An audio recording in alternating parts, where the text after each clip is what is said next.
showtime!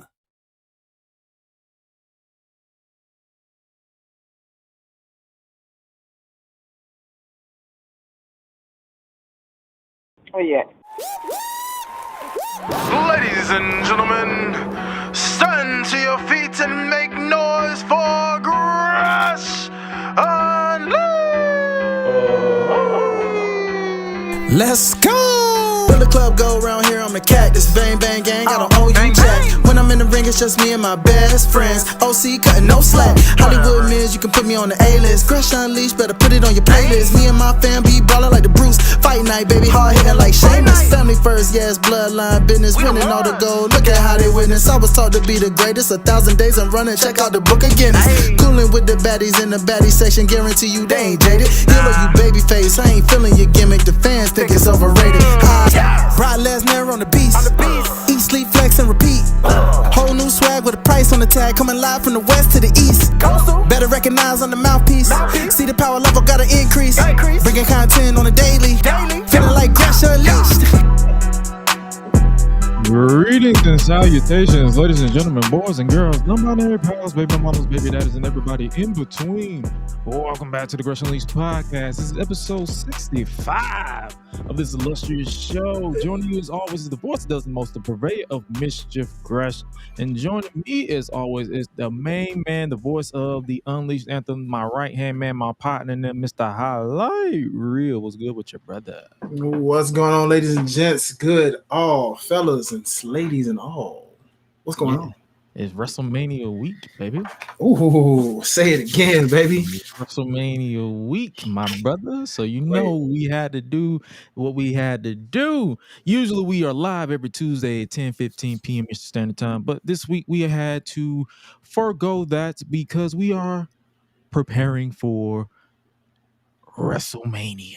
And by that, what we mean by that is we will basically be on a mini hiatus for this show for the week before Mania and the week after Mania. And we won't be back until April 16th, 2024. So in the meantime, we got y'all covered for this week as we prepare for WrestleMania 40 weekend in Philadelphia, which we will be talking about later on in today's show, where we will be previewing NXT Stand and Deliver 2024 as well as WrestleMania 40 and the matches that were confirmed as of this past Friday, March 29th, 2024. So any matches that has been confirmed or added after this has been recorded on Monday or whatever, we missed it. It happens. That's what happens when we have to tape delay these shows. So we're going to miss some matches, but it's going to be an overall fun experience. We're just going to be talking about everything that went down on SmackDown as well. So hopefully you guys strap in for that. And also the main bread and butter for today's show is for us to be talking about The Rock's infamous Sacramento concert during the Go Home edition of Raw before WrestleMania 19 in 2003. We out here talking about the final boss, Mr. Boss, no pun intended, to Rick Ross.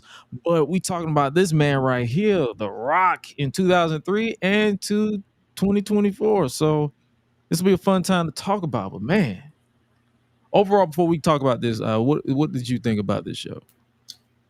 Looking back at it, I've seen this. It's been a minute. I think the last time I saw this was when the network became a thing. That was like, what, 2015, 2014? Yeah, I want to say it was about the same for me. I should say for the show as a whole, from start to finish, because, infamous Rock moments I watch all the time. This one included, especially anytime him and Austin were having their feuds that just grew to be legendary over the years.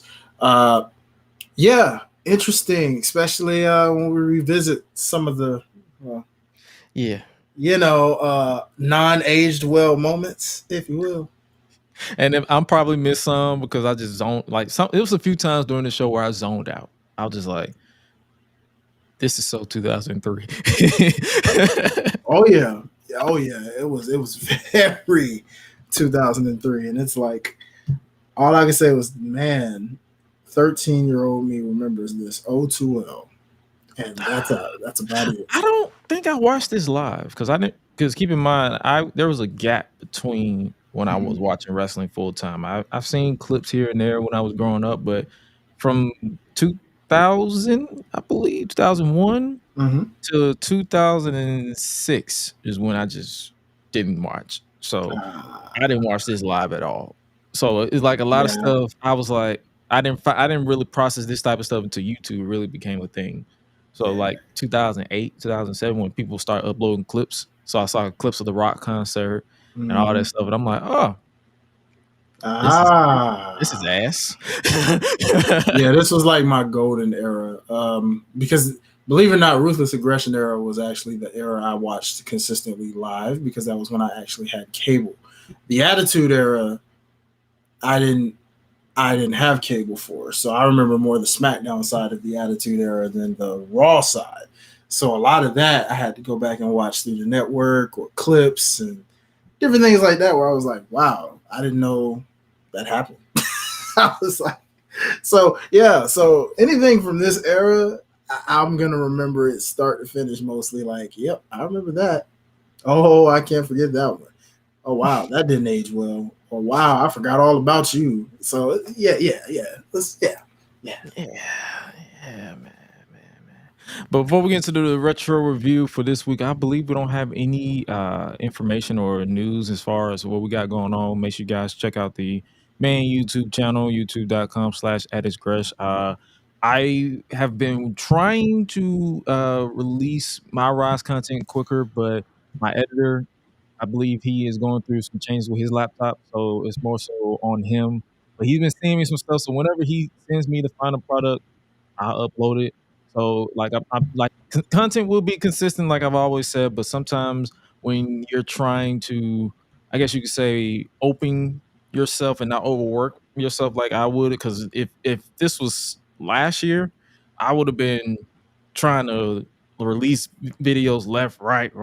But I'm like, I can't do this no more. I can't do this to myself. So I have to shoot it to the editor. But for the ladies my rise, I will likely stream that, and that way we can knock that out and then just go forward with more content. So like I was going to even release a what if before Mania week, but my brain was just not processing everything. So we will be back with the what ifs and the my GM, because me and Highlight we're definitely working to plan on at least a my GM series between the two of us. Just something fun for us, for you guys on the main channel between the Freepedia boys, so you guys can enjoy that.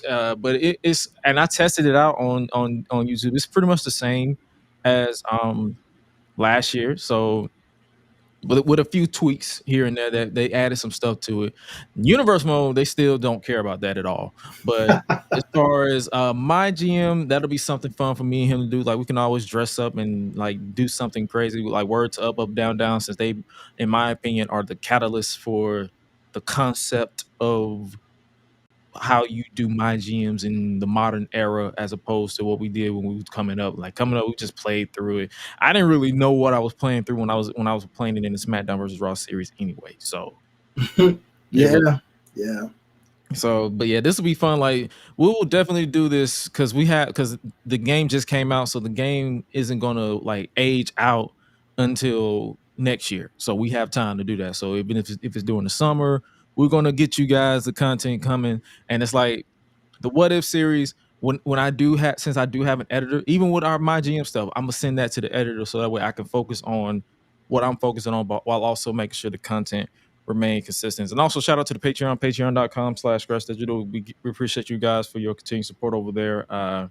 It doesn't, all your funds goes towards these trips and all the gear and everything. Like it's not for my own personal gain. I don't require this. Like that's why I don't even plug it, because it's not really mandatory for me to plug it, because it's just there. Like I think someone had asked me, hey, do you got a Patreon that I can support? I'm like, here you go. I just created for that. You get early access and all the good stuff. So appreciate you guys over there as well. All right, now let's go on back in time. Turn the clock back to 2003, March 24, 2020. No, not 2020, 2003. The Rock performs a special concert, which is also going to show us Booker T and Goldust versus Ric Flair and Triple H in a tag team match.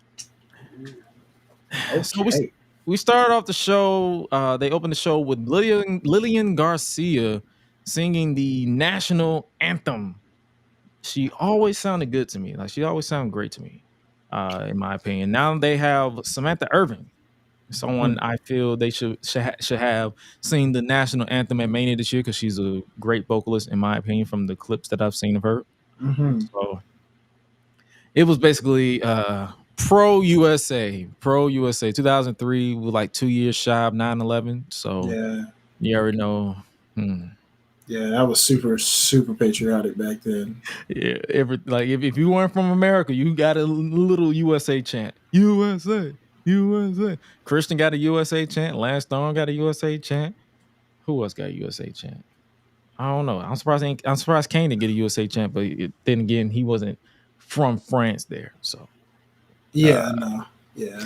After the USA chant, we cut to the cold open. I love this cold open. I don't know why. It's like the cold open they got now is generic and elevated music, but it is Def Rebel, so it makes sense. I get the guns, the drugs from my generation and take far mistake. Good old Underground Nation, man. Yeah. Man. After we're like, according to this, we're 6 days away from WrestleMania 19, headlined by Booker T and Goldust teaming up to face the World Heavyweight Champion Triple H, bareface Triple H, no beard at all. He's like an alien. Yeah, you know what? I believe he was that Blade movie. That's why he was beardless. Yeah, that doggone Blade movie. Yeah. Oh yeah, that one. Was it Trinity? Yeah, Blade Trinity. Yeah, the worst of the worst. I know. That was so ass. Despite the fact that I liked it, but I know, No, thing is, I liked it, but it was still ass. So, for sure. No, for sure. How do you make? It's like, how can you explain that? You can't explain it to nobody. It's bad. It's a good movie to you, but it's still the drizzling Dukes. Oh, for sure. Like, for sure. I mean, you 2003 with those fisheye lenses and those oversaturated colors. And, what was the story? Was it Dracula? Dracula, yeah, man. Oh my gosh. And they had old boy from Prison Break. So if y'all ever watched that Prison Break show, he was the that was him. Yeah, that was old boy from Prison. He was so bad. You know what? A funny thing about it was, if Batista then was Batista now, that would have probably been Batista instead. I could have seen a situation with man. We got the guy. What's the guy's name who's playing Blade? That's the movie that's never coming out because they're never releasing that. Mashallah Ali, I think it is. Yeah, Ali. Yeah. So hopefully he's good, but it's like, yeah, Blade Trinity. It was horribly good. Yeah. That's how I can explain it. It was horrible, but it was good because it was 2003. 2003, what was I? It was 94, 95, 96, 97, 2001. I was like 10, 11 in 2003. I liked everything in 2003.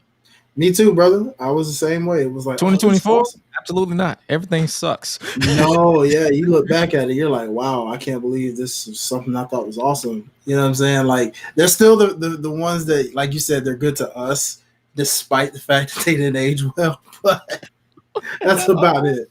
That is about it. It's like, why is this a thing? Like, why is this still a thing? So it's like it's but I still watch it though for like a bad movie Friday or something. Like, for sure. If I ever go back to streaming on Twitch and doing movie Fridays, I might just do bad movies. Just saying, man. I never even realized how bad the edits were in that movie until I was like, oh my god, they were that bad. It was good for the time, but it's like as edits have evolved to 1080p 4K. It's just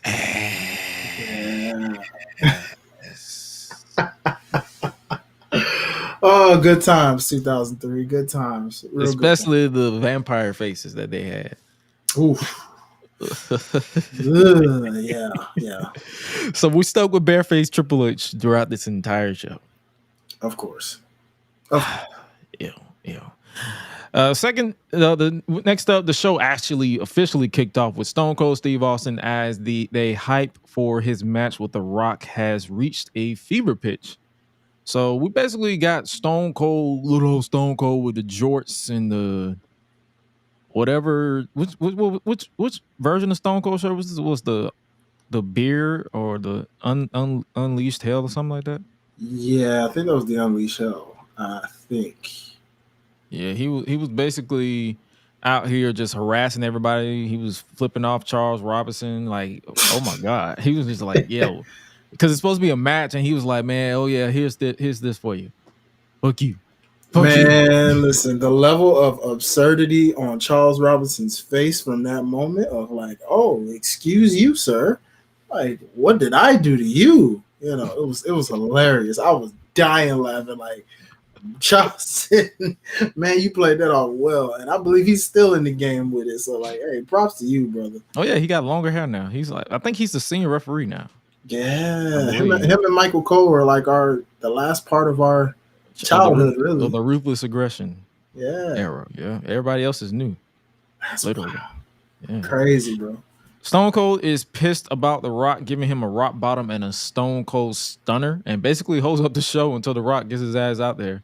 Stone Cold says it could have been a straight up match, but The Rock instead chose to piss him off, which he likes, and says he ain't going anywhere. Then we get Test and Stacy Keibler coming out there, and King. Oh, King. Why you gotta be such a hound dog, bro?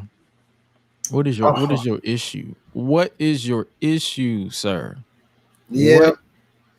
JR made me laugh though, because King kept phoning over Stacy and he was like, bro, are you lonely? No bitches? JR was man, listen, he was hilarious in terms of how that is one thing I will always miss about commentary is like how they bounced back and forth off each other. Mm-hmm. And it's like, even with King's pervertedness, whether it aged well or not, the thing about it is it was just always funny how like JR was like his fire extinguisher in a sense. Like all right, King. But then down. When you look at other episodes, JR wasn't no better. They both were some horny hound dogs. Yeah. They had moments. Yeah, JR was more subtle with it. King was that just became his whole gimmick. King was basically horny Twitter before horny Twitter was a thing.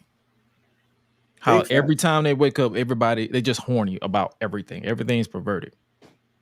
My goodness. So yeah, that's basically King. Who King is? King is basically horny Twitter.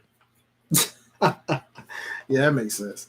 But Test, he just says he wants to have a match and kick some ass too, Stone Cold. I want to kick some ass. I want to kick some ass like you. And Stone Cold says, yeah, take this stunner right quick. he said, man, shut the hell up.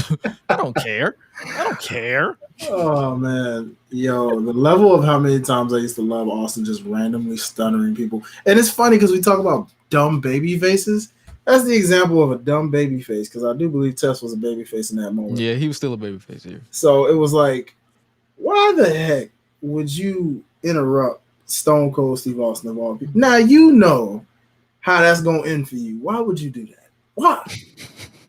Don't put it on Bischoff. You know, he sent me out, you know, and I would have. No. You say, hey, that's Austin, bro. I ain't getting in there. Hey, bro. Sir, look, can you leave the ring so I can have my match? Because I just want to wrestle. You know what I'm saying? Or at least stand outside the ring and say that. But you ain't got to get you set yourself up to get stunned. And I'm supposed to feel bad for you. Mm-hmm. Stacy got the memo. You saw how quick she got about it. She said, "Yo," with them long legs. She said she took a big old step, say, "Yo," yeah, and just ran. I'm out, dog. But yeah, Stacy was looking good. Stacy. Prime Stacy Keibler, man. Listen, current Stacy Keibler too. True. Was it 2-3 kids and a husband? Still, yeah. Wow, yeah. Her and Tori have aged wonderfully. Her, Tori, and Trish have aged wonderfully. Yeah. Hey, you can throw Amy in there too. She's aged gracefully pretty good too. Yeah, I don't see her as much, so yeah. Oh yeah, okay, yeah. I'm about to say Amy's she's good. She's aging pretty great. That core of Attitude Era ladies have aged gracefully. I can't say the same for all of them, but the majority of the ones we just named, props to. Yeah. Hey, respect to all of you, but yeah, those 4. Mm-hmm. Mm-hmm. Yeah. Lance Storm randomly tried to come down here for some reason and get. He was literally like, hey, count, Rev, and I'm like, bro, not one single bell rung. So whatever floats your boat, brother, I guess. Oh my God. The ref started to climb in, but Stone Cold said, yeah, no. Flips off Lance Storm and hit that man with a stunner too. So both of them got stunned. Man, Austin is like the funniest pretend referee ever. Actually, Austin and The Rock. I've never seen 2 wrestlers. 2. It doesn't matter if The Rock counts to 3. Like, nobody was counting the way these two. It's like Austin counts you, hits you with a middle finger before he stuns you. You know what I'm saying? Freaking Rock just does that, talks trash to you in the middle of the 3rd count, and you're just like, bro, where is that now? I need some guest referees that'll just be like, hey, nah, bump this match. Like, we need that back. Bring that back, people. Bring that back. Please, man, because it's like everybody bring back special guest referees in general, especially if they got beef. Like, they don't even do it no more. Yeah, they don't. Yeah, we haven't had one of those in a minute.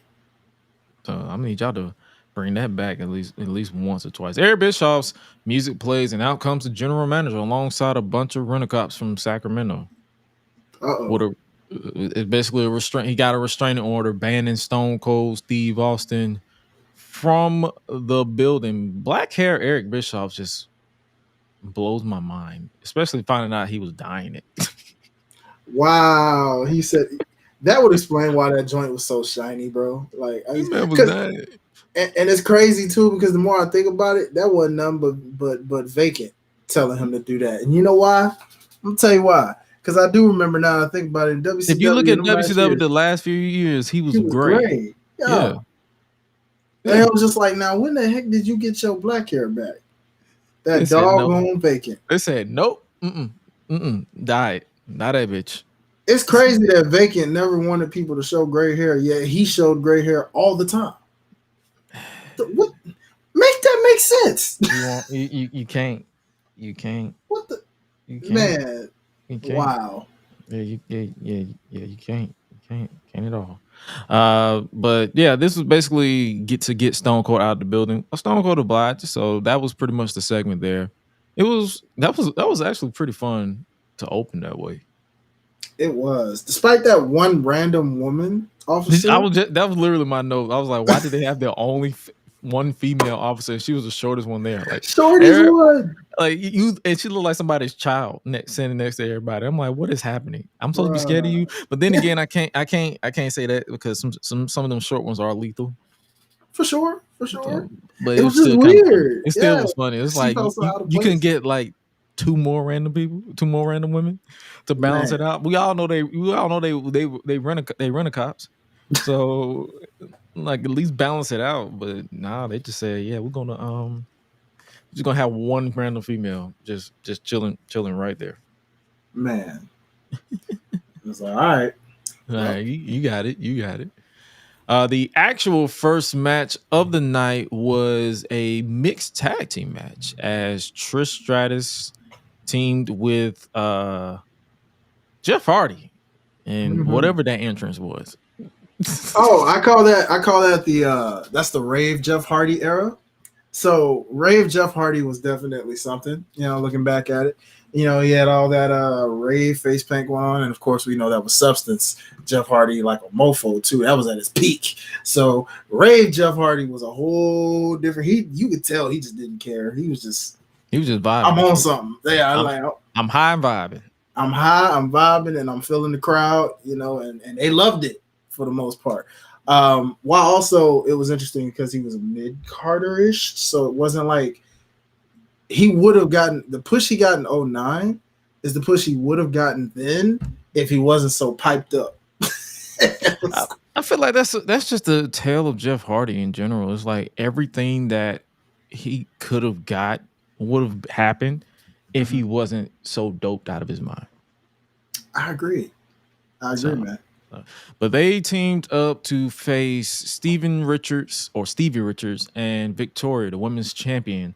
And Victoria's theme is dubbed over here. It's supposed to be the all the things she said, all the things she said, all the things in my head, all the things in my head. And every time I play, I'm like, I go to YouTube and play the song. Yeah, good old Tattoo, man. That was one of my favorite theme songs from back then too, because that song was a banger, bro. Oh yeah, this match was nothing. I'm not even gonna hold you. Nothing really happened. Like, it was just pretty short and uneventful until the final stretch. One thing it made me realize was that I always did love Trish and Victoria against each other. Like, she's definitely one of her top rivalries. Oh yeah, along with the other 2002. One. Yeah, like those two went at it. Like Trish had a lot of great dance partners in her era, from Victoria, Molly Holly, Lita, of course. But they don't talk much about her other rivalries, like the Molly Hollies, Victorias, and the other woman we'll get into in a second. Because I feel like outside of Lita, those three were definitely the ones that pushed her the most. And so, like, yeah. And we also had an interesting love angle between Trish and Jeff. This was the I think this is the teased love on-screen relationship, but I think they stopped it because Jeff got suspended. Yeah, man, that's a shame too, because I shout out to Haven Rain, who listed what things that she doesn't like in wrestling. Romantic angles was one of them, but I was always kind of a sucker for the little romantic angles in wrestling. I liked it. Depends on who it is. Yeah, I thought they looked kind of good on screen, minus Jeff having all the stuff on his face and then getting on Trish at times. And I'm like, bro, you're kissing her and you're getting all that paint on her face, dog. Like, that ain't. It's supposed to be her makeup on you, not yours on hers. But aside from that, it was just like, yeah, man, whenever they gave Trish a love angle, I really rocked with her and Jeff Hardy. I was like, how many love angles did she have? Was it 3, 2? I know she had one with Vacant in 2001. Yeah, it was that. She actually had one with Jeff twice, because they had their angle when Trish was just becoming a babyface and Lita didn't quite trust her. The invasion angle? Yeah, Team Extreme. So Lita still was just like, I don't trust you, but her and Jeff kind of had a thing. And, Matt was... Yeah, they stopped it. I don't know why they stopped it there. They should have kept it going, which they kind of were telling that story now as they were separated. Separated as in the Hardys separated on brands, so they decided to rekindle that. And I'm like, you could have kept that angle going up until this point, telling that story. But like you said, it's crazy how they just started and dropped it twice.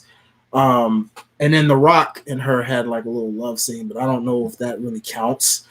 Yeah, because it was like a kiss, and then it was that.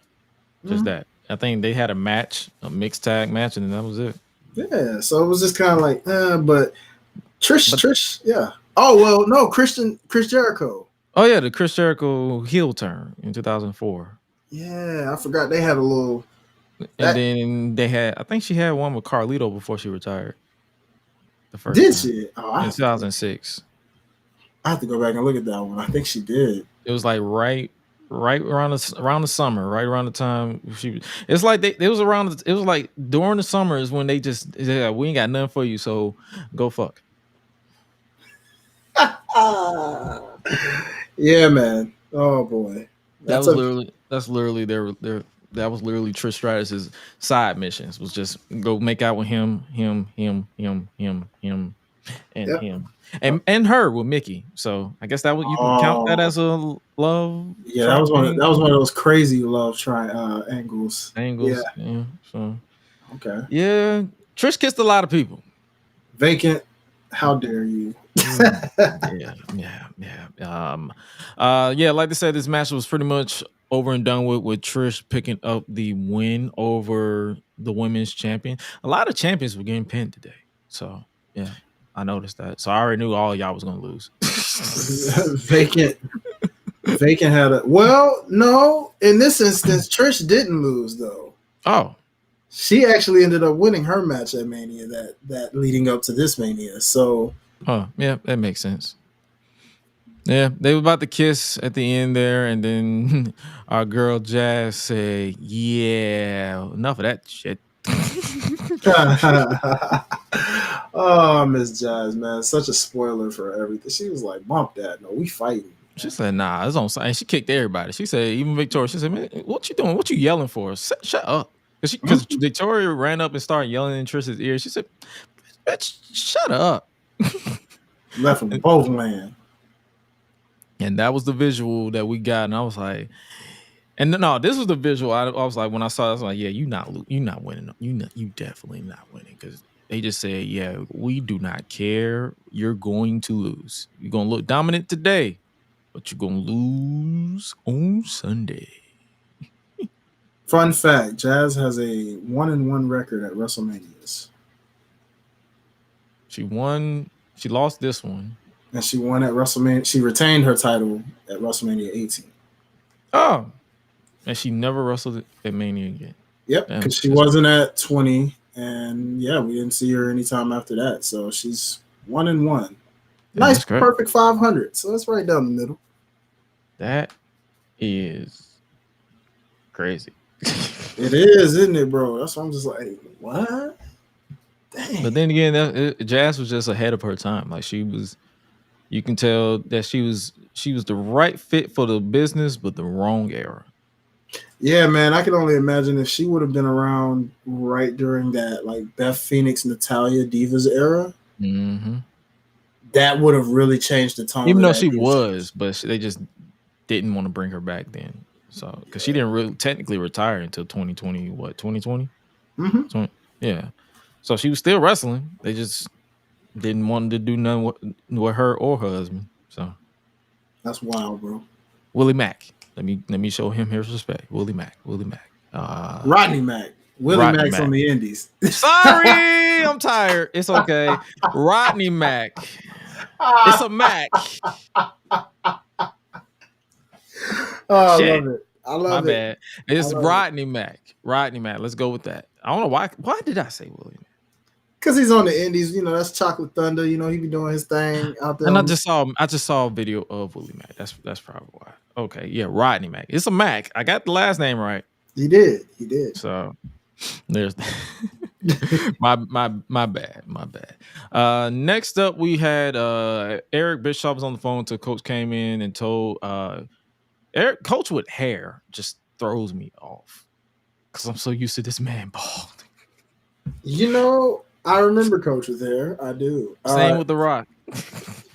No, I always remember. I hated bald Rock, bro. I always love Rock with the hair. That's it. But you know, I hated. It took a while to get used to bald Rock because I was just like, no, I won't. You know, but I understood looking back at the hairline over the years. Once that thing started going, his forehead was so big and his hairline started running away. Yeah, it was a wrap. Even though he said that was by choice, you know. That's what they all say.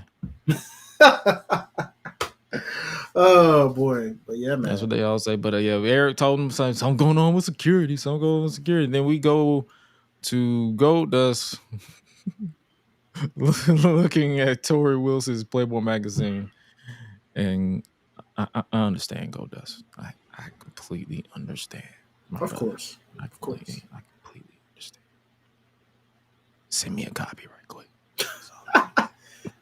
Limited edition with all the autographs. Yeah, you know. Booker sneaks up behind him though. he snuck up behind him, getting hard. Pause.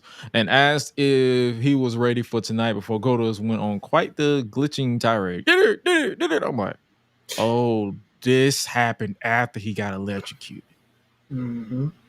That makes sense. I'm like, bro, what are you on? Is it meth? You know, it's funny how funny it was, but at the same time, it was just like, for real, dog. Like, we really got to do this much. Like, first off, if you're electrocuted, you're going to die. Yeah, there's no switching. I feel like this was a punishment. Josh, Gresham. I'm like, what? Like, can you imagine somebody talking to you like that, bro? I'm gonna punch him in the face. Gresh, unleash, eat. You know, huh? Eat, like son of a beat, bitch. Okay, what? Ah, man. Oh, God. It's like I loved it as a kid because it would make me crack up, and it still kind of does, but God, is it annoying at the same time. In context, it's stupid as hell because you should be dead. You should not be glitching. You should be dead. You should not be twitching. Suck my dick. No, we're not. You should be dead. Dumb ass. Oh man. Oh boy. You know how it goes. Oh boy. Yeah. Wow. But I think he says he's ready, and he's ready for 50,000 plus chanting for Booker T at Mania. Don't hate the player, hate the game. Yes. The WCW catchphrase that they tried to bring to WWE. And it stayed right where it was at. Yep. It lasted for like 2 minutes. And they say, yeah, let's forget it. Yeah, we're good. We're good here. Stone Cold is seen pacing back and forth, which upsets Eric Bischoff, who demands to know why he's there when there's a restraining order, and in the most unconvincing way possible. The security for hire here said there's nothing he or anyone can do when that restraining order is only good for in the building. He was literally reading the script. The most boring. No emotion. Like, where did they find these guys? Seriously. None of these guys are terrible. Like, and I'm talking about in general, like, bro, you mean to tell me you couldn't get some of your wrestlers in catering that you didn't use at all to do some of these roles? Bruh. What?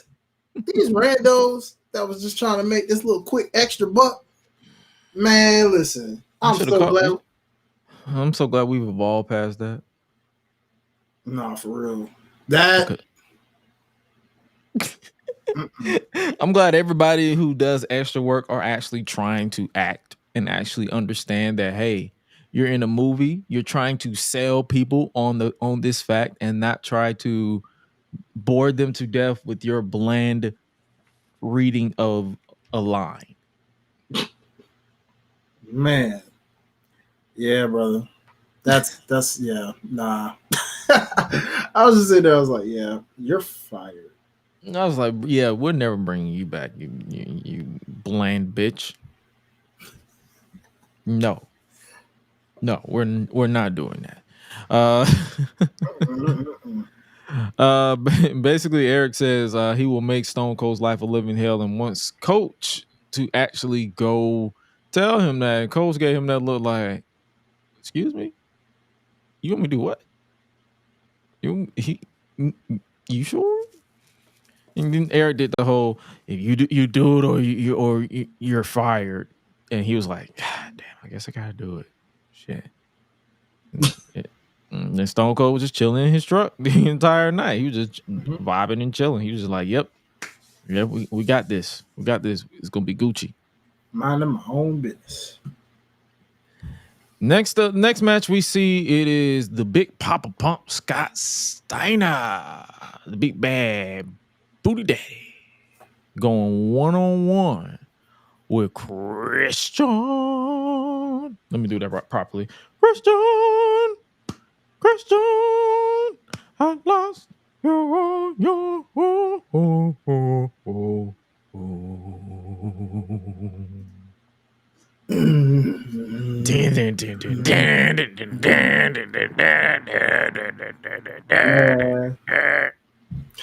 Highly underrated song from Christian. That intro was always just like, dog. Pre telling you about your dead father's Christian with Man, long hair. how far this Christian has come. This was before Peeps Christian. This was all that. Fresh off of being out of Edge and Christian. This was for, was it like a year or two? About a year. Yeah, about a year or two. Yeah, because they split up like 2001-ish. Yeah, like around it was literally when they didn't know what to do during the invasion, so everybody turned on everybody. Yeah, pretty much. Yeah, exactly. It was like, yeah, it's just vibes now. Christian, go turn on your brother. But just do it. It don't matter if it don't make sense. Just do it. You're jealous because they're just king of the ring. Yeah, that's it. Tonight's Raw is brought to you by Dragon Ball Z Ultimate Battle 22. I have not played that game in years. I want to play it again. I didn't even remember that game. I remember a lot of GBZ games, but that one I did not remember. I think I played it at Walmart. Remember when everybody started playing there, having net problems, when we all had to look up at the monitor? Yeah. That's when I played. I think that's the when I played like the demo of it, but I haven't played the actual game. I'm ready to play that. A Man Apart starring Vin Diesel. Did not see that ever, so I'm good on that. I saw it, but I don't remember it. That's all I can tell you. Stack and it's also brought to you by Stacker 2, World's Strongest Fat Burner. That shit don't work. Never did. So glad I never tried it as a kid. Well, I didn't either, but my uncle and aunties tried to use it. They got bigger, so it didn't work. No wonder they didn't last. Oh boy, no wonder Stacker 2 did not last because it did. It did not work. I'm like, it's supposed to help me lose weight. Turn around, found it. It's right there. Yeah, I'm gonna have to look that up. Whatever happened to them? They get sued. False advertisement. Let's see. Let's go. Let's look on Google. Stacker 2. It's wait a minute. Hold on. Stacker 2 is an energy supplement company developed by. It got the name from stacking, which was what bodybuilders were doing. Okay, so in August 2005. The people who developed it, MVE Pharmaceuticals, was sued by a woman that suffered a hemorrhage stroke. Shit. In 2005, MVE Pharmaceuticals filed for Chapter 11 bankruptcy under the pressure from the lawsuits. So, plural. In 2006, Stacker 2 released a 6-hour power energy shot. In June 2006, MVE Pharmaceuticals sued Joseph R. Ganiscoli because he wasn't doing enough to promote Stacker 2. So the guy was just like, I don't care. I'm not going to. So I'm guessing Joseph, he was on The Sopranos.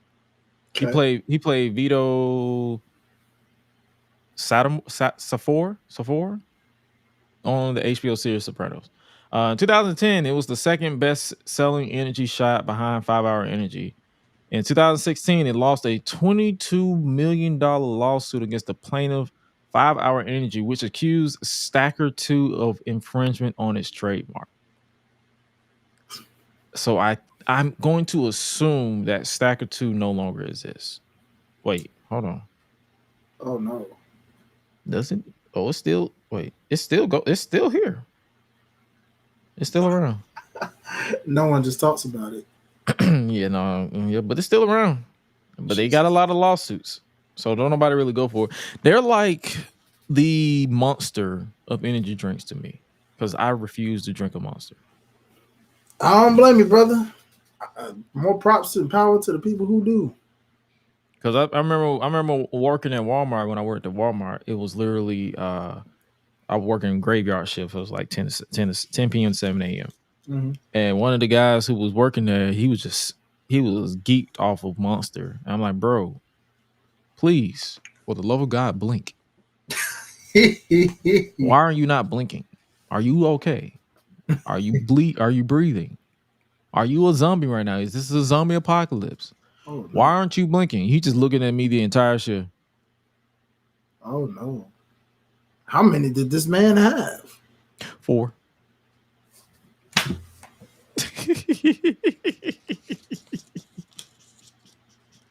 Good God, people. Energy drink.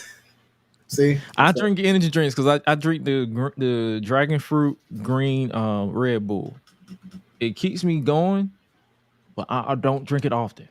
Like I literally have, I think I have a case in my restroom, not my restroom, in my refrigerator, just to keep, just in case. Like if one of my days blend into the other, like if I have a long night and I have to get up extra early, I'm like, ugh, I need an energy drink because I'm about to fall asleep on these foods. That's the only time you catch me drinking it. But you will never catch me drinking it. Like if it's this late, you won't catch me drinking it unless I know for a fact I'm willing to stay up extra early. But since it's the weekend, I gotta get some sleep, so I'm not gonna stay up extra late for nothing. So here's that. Facts. But Scott Steiner versus Christian. The reason why we didn't really talk about this match because the match wasn't really nothing. I don't know what it was, but the longer the match began, the longer it went, the more I understand why people said Scott Steiner was miscast. He should not have been a babyface At all. because he wrestled like an asshole the entire match. Like the crowd didn't know how to respond to his constant, "Who's the man? Huh? Huh? Who's the man? Huh?" I'm like, bro, I guess you. I think why you bullying me to tell you you the man? It's a lot like well, how ironic, given his nephew, if you will, you know. It's the same case. Oh, Braun Breaker. Yeah, he wrestles good as a butthole, but when he was a babyface, people was like, bro, get this dude off my TV. Crazy. Sometimes people are just born natural heels, and that's okay. Mm-hmm. So, hey, it's all right. The ending of the match came when Steiner connected with an avalanche fall away slam from the second rope to pick up the win over Christian. I thought it was the Olympic slam for some reason because I've seen Kurt Angle do it a lot. But yeah, they called it the fall away slam here. So after the match, Scott Steiner got on the microphone and was like, "This goes all out. This goes to all." Let me do it right. "This goes to all my freaks out there. Big Papa Pump is your hookup. Holla if you hear me." I understand why that entire match. I understand why his run in WWE was so ass. Mm-hmm. I understand. I agree too. So perfectly because I'm like, this shit sucks. Yeah, you know, as a kid, man, watching this as a kid, I was like, why did he fall so far down the totem pole? Like, how did you go from debuting in a World Heavyweight Championship match that you lost twice? And I'm thinking, like, he's going to be Triple H, surely, right? And this is me because I remember WCW Scott Steiner and how he was booked and pushed and the rivalry him and Booker T had. So I'm thinking, okay, here's a guy that can surely take Triple H over. Looking back at it now, I see exactly why he did not. And then he go into the company injured anyway. So he really couldn't work. So that's why those two matches stunk. So those two matches you mentioned were booty butt cheeks. In so many ways. Yes, sir. They were. Like I tried to watch it twice. Both of them. And both of them, I literally caught myself reaching for my phone, doing something else, or just falling asleep. Mm-hmm. Yep. That's how bad it was. Dang. Well, you know. Tough break, nigga. It's always FUBU. Teach a man how to squabble. Next time, pull the trigger finger, nigga.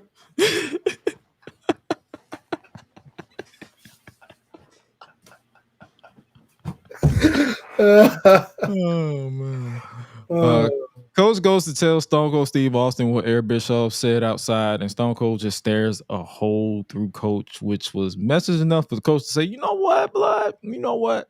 I don't want no smoke. I'll just tell Eric you got the message. And I looked at him, I'm like, bro, you do know he watches the show, right? But okay. Then, oh, God. Chiefs of Staff Sean Morley, Val Venus Morley, or go to valvenus.com. If you know, you know. If you're on social media, go to valvenus.com. I believe somebody did something, but Sean Morley, he's still in this company for some reason.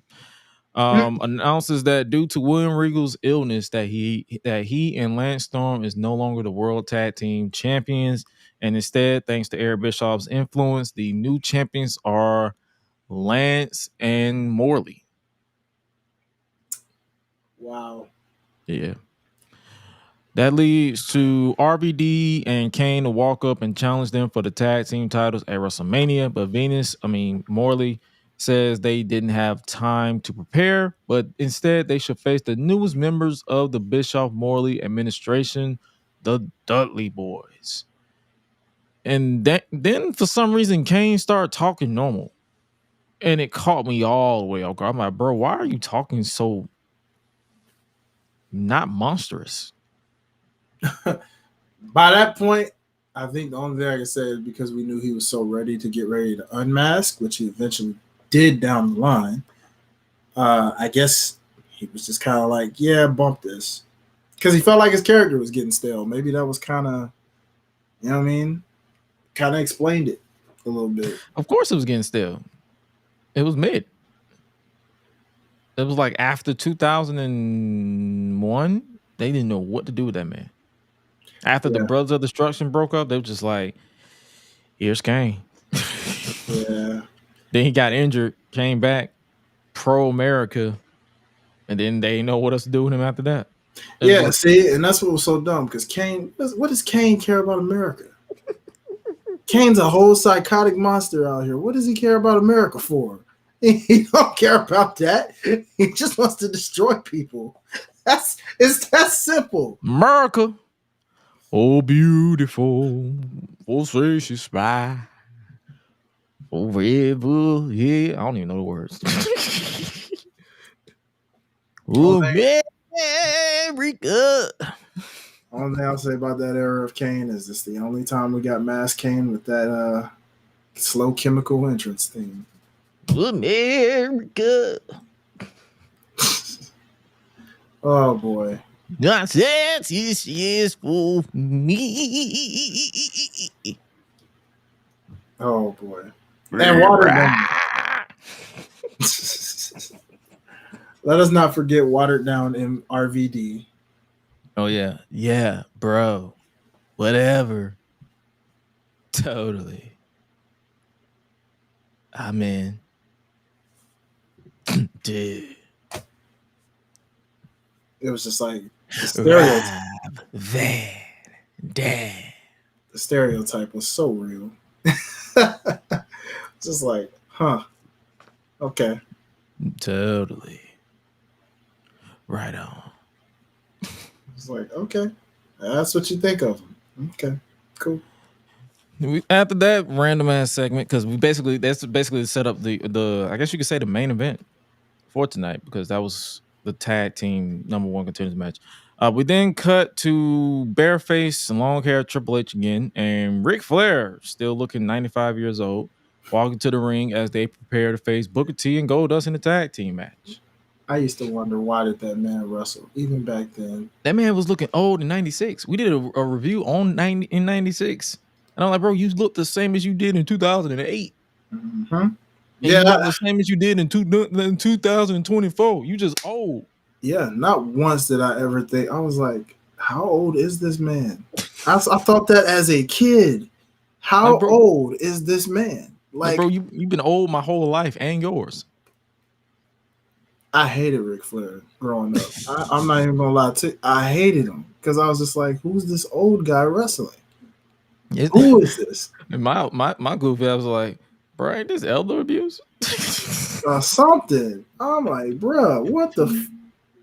Like, man. And then in 2007, they was like, he's a 75-year-old man. Damn it, I said 75 in dog years. Oh man, yeah. You sure?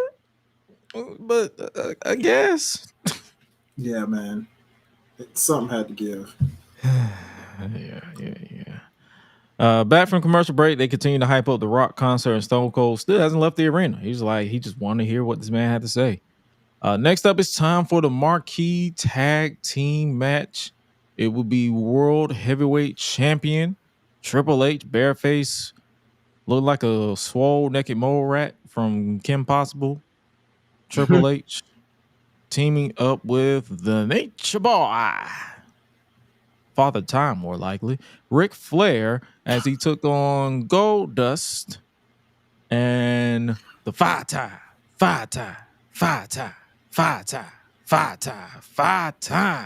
WCW champion Booker T. With the pineapple dreads, baby. Yeah, this match, it got some time, and I actually enjoyed it for what it was.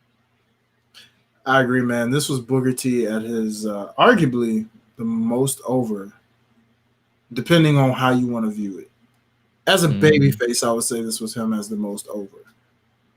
Yeah. You know, King Booker, you would argue and say was the most over as a heel, but this was Booker T's most over year. And this was the year I was like, now this is finally the level of the Booker T that I'm looking for. The Booker T from WCW that I need, you know? But yeah, Vacant has his thing, I love when Booker came out and the crowd was actually, he got a great ovation from them. And of course, King was out there having problems with Booker's hair and making jail jokes. And I was like, bro, I really want to punch you in the face. Not because you're playing a good heel, it's because you sounding racist. But that's neither here nor there. Because he is. Because he is, yeah. I love how the crowd reacted to Booker T when we got a preview of the Mania match and a face-off between Booker and Triple H. And then it was basically spending the entire match where they was just beating down on Goldust the entire time, and it was like, and commentary. It was like, that's what I'm saying. It, like, I didn't bother taking any like major notes on this match because it was actually like I was invested in it. And then Booker made the hot tag, and then I set up like a kid in a candy store. Like, that's my dude back then, and even now. Yeah, man. And that brother went to town on both the champion and Flair. Booker eventually makes Triple H bleed off of bouncing him off the steel steps, and I'm like, oh, we're getting color? Oh, okay, they really want me to care about this match. All right, bet. After fighting out the pedigree, Booker connected with the axe kick on Triple H to pick up the win and gain all the momentum headed into Sunday. Yeah. Man, by that point, I was like, yo. From the moment he threw the Rock over the top rope to get this opportunity to this, how did you not put this man over? Seriously. I know he didn't. I know he didn't care about that stuff back then. I know he talks on record like, I just wanted to entertain, but dog. As a fan, you have to understand, as a fan, when you see that, you see a black man, you see a man with dreads who's not trying to, I hate to say it like this, but it's the truth of the time, who tries to whitewash his appearance and his style, who tries to water himself down. You see him being himself, like this man saying, get your punk ass up. And at every type, like you see somebody who is black and from Texas and Houston, and you be like, yo, this guy is it.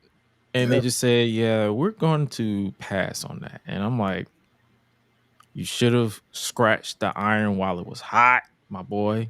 I agree. Because it's like, yeah, he eventually got the world title as King Booker. But it was like that feel good moment at Mania in 2003. I feel like, and it's like, whenever we have this type of conversation, I hate it when people be like, okay, what's he going to do with it? You expect us to say, hey, give Booker a 10-year title reign or give Booker a Roman Reigns level type or Hulk Hogan level type reign. No, we're saying give him a run with the belt and drop it at like SummerSlam or something. You could do it. Could have did like you did with Goldberg. You ain't had no problem putting the title on him for about a month and a half, or however long that was between the time he won it to the time he lost it. I think he won it at like I think he won it in September and lost in November. So September, October, November. So he had it for like 2 months. Man, no problem. So that's why I was just like, hey, no better time. You can get Booker to win at WrestleMania and then on top of that, if you look at the follow-up, it was literally a 6-man tag at Backlash. Mm-hmm. And then Booker was back at the Intercontinental in the mid card. Like you literally could have just if you even would have gave Booker the title for a month, you could have did that. Mm-hmm. You literally could have just gave him the title, and then if you just had to, because you did it with Randy Orton, you could have just dropped it. You could have just had him drop it. But that moment of Booker holding up that title was just a missed opportunity. There's a lot of missed opportunities in history. That's why I'm appreciative of what we got now with a lot of Black representation. So, man, I agree, brother. I couldn't agree any more with that because just looking at what we, shout out to the ladies and talking about what the ladies had to endure through, us as Black men and what we had to endure through in that era of that time. Man, to see what we got now is just like, man, thank you. Like that's why you be seeing us celebrate your Bobby Lashley's and your Kofi Kingston and your Big E's and your Xavier Woods. Even no matter if they win, lose, draw, Street Profits, doesn't matter.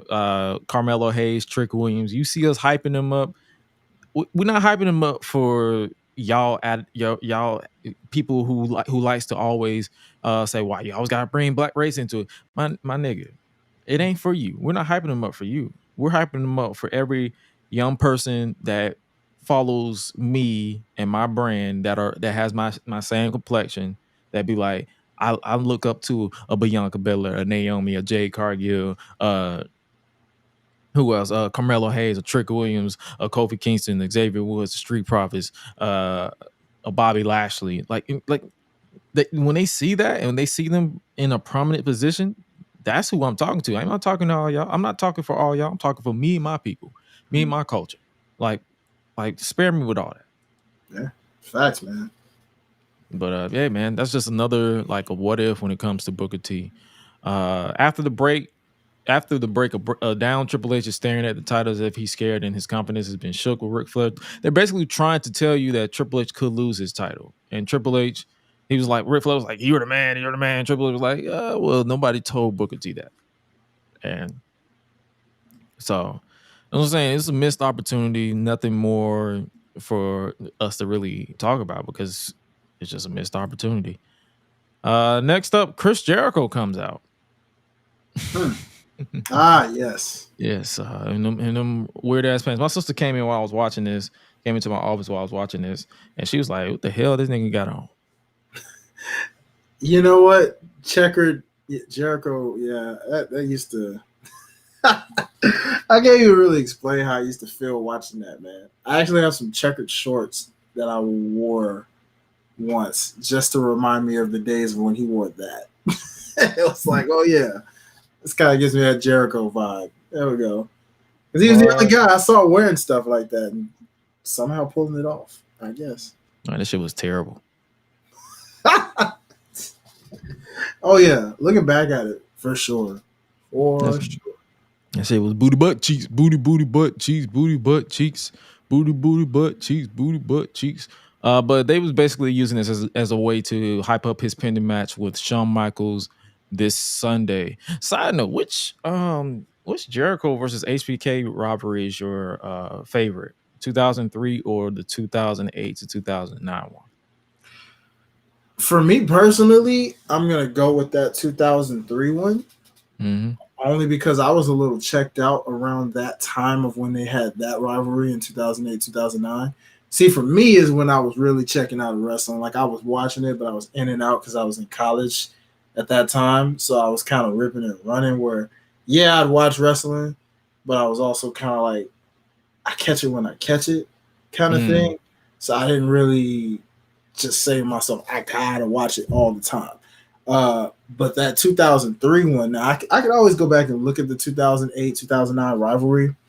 But the reason why, especially looking back at this specific promo, I always will never forget the build up behind this. You know, from Jericho saying I can do better than you, and I think it was just that angle of like I wanted to be you so much that the history of showing like I dressed like you, I mimicked your moves, I did all the things like you, and now I'm you, but better than you. Like I'm better than you ever were, kind of thing. And I'm gonna prove this at Mania, kind of situation. You know, like it was like like this wasn't a disrespect. It was a disrespect, but it was a competitive disrespect. Like I respect you, the man, as a person, but I'm better than you, and I'm gonna literally like look at you, tell you I'm better than you, and I'm gonna prove that I'm better than you. And then I'll be like, almost like he was trying to say, I'll be the new modern day HBK in a sense. You know what I mean? It was almost like he was kind of trying to tell HBK that. Because he was cocky Jericho. You know what I'm saying?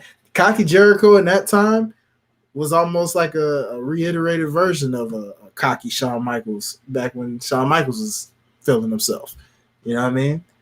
And Shawn couldn't help but respect it because even when you saw his reactions, it's like, oh yeah, feed me that. That's a Jericho I want because that's gonna bring out the old Shawn. You know what I mean? Because remember now, people forget by this point, this was new Shawn. This was saved Shawn.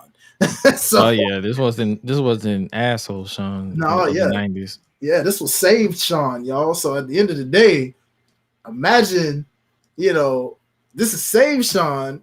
Like, oh, okay, this you feeling like this? Oh, well, let me tap into that a-hole Shawn Michaels real quick. Hold on, let me get that 95, 96 Shawn real quick.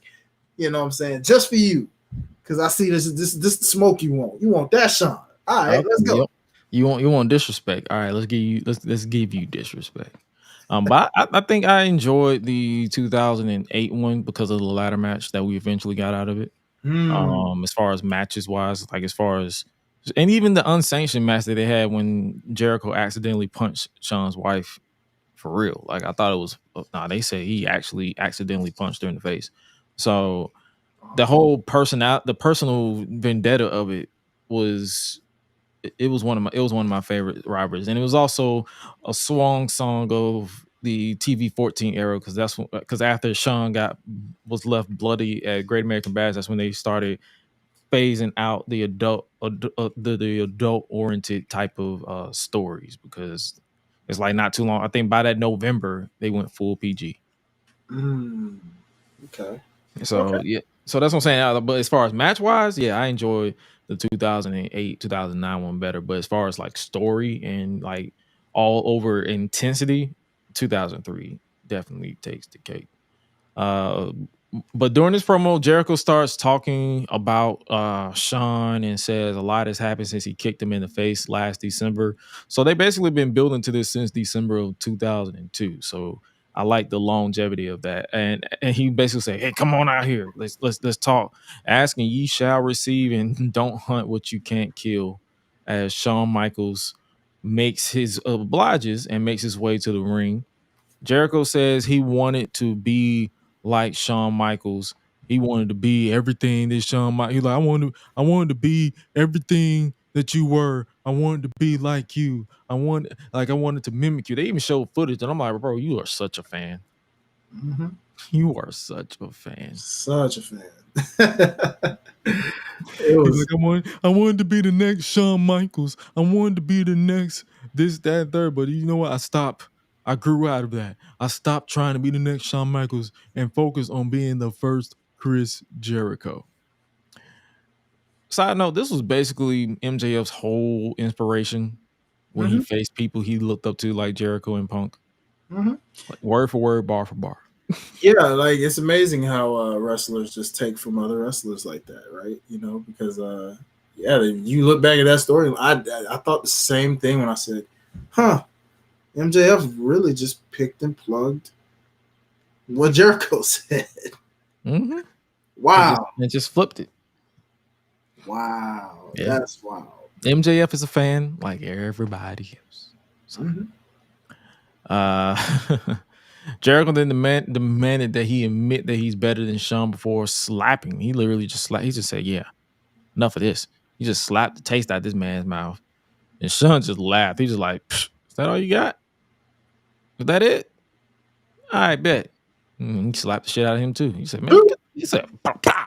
And he had more strength with it. He just said he ain't even budge. His whole palm just went across this man's face. That's that he literally gave him the Batman and Robin slap. He just said, "What?" Like it was, you know how you got the slap where you just slap them with their fingers. That man gave him a palm slap. Just said, "Bah." Matter of fact, that was the Will Smith and Chris Rock slap. That's what that was. You could feel the funk in it. Literally, all that was missing was keep my wife's name out your fucking mouth.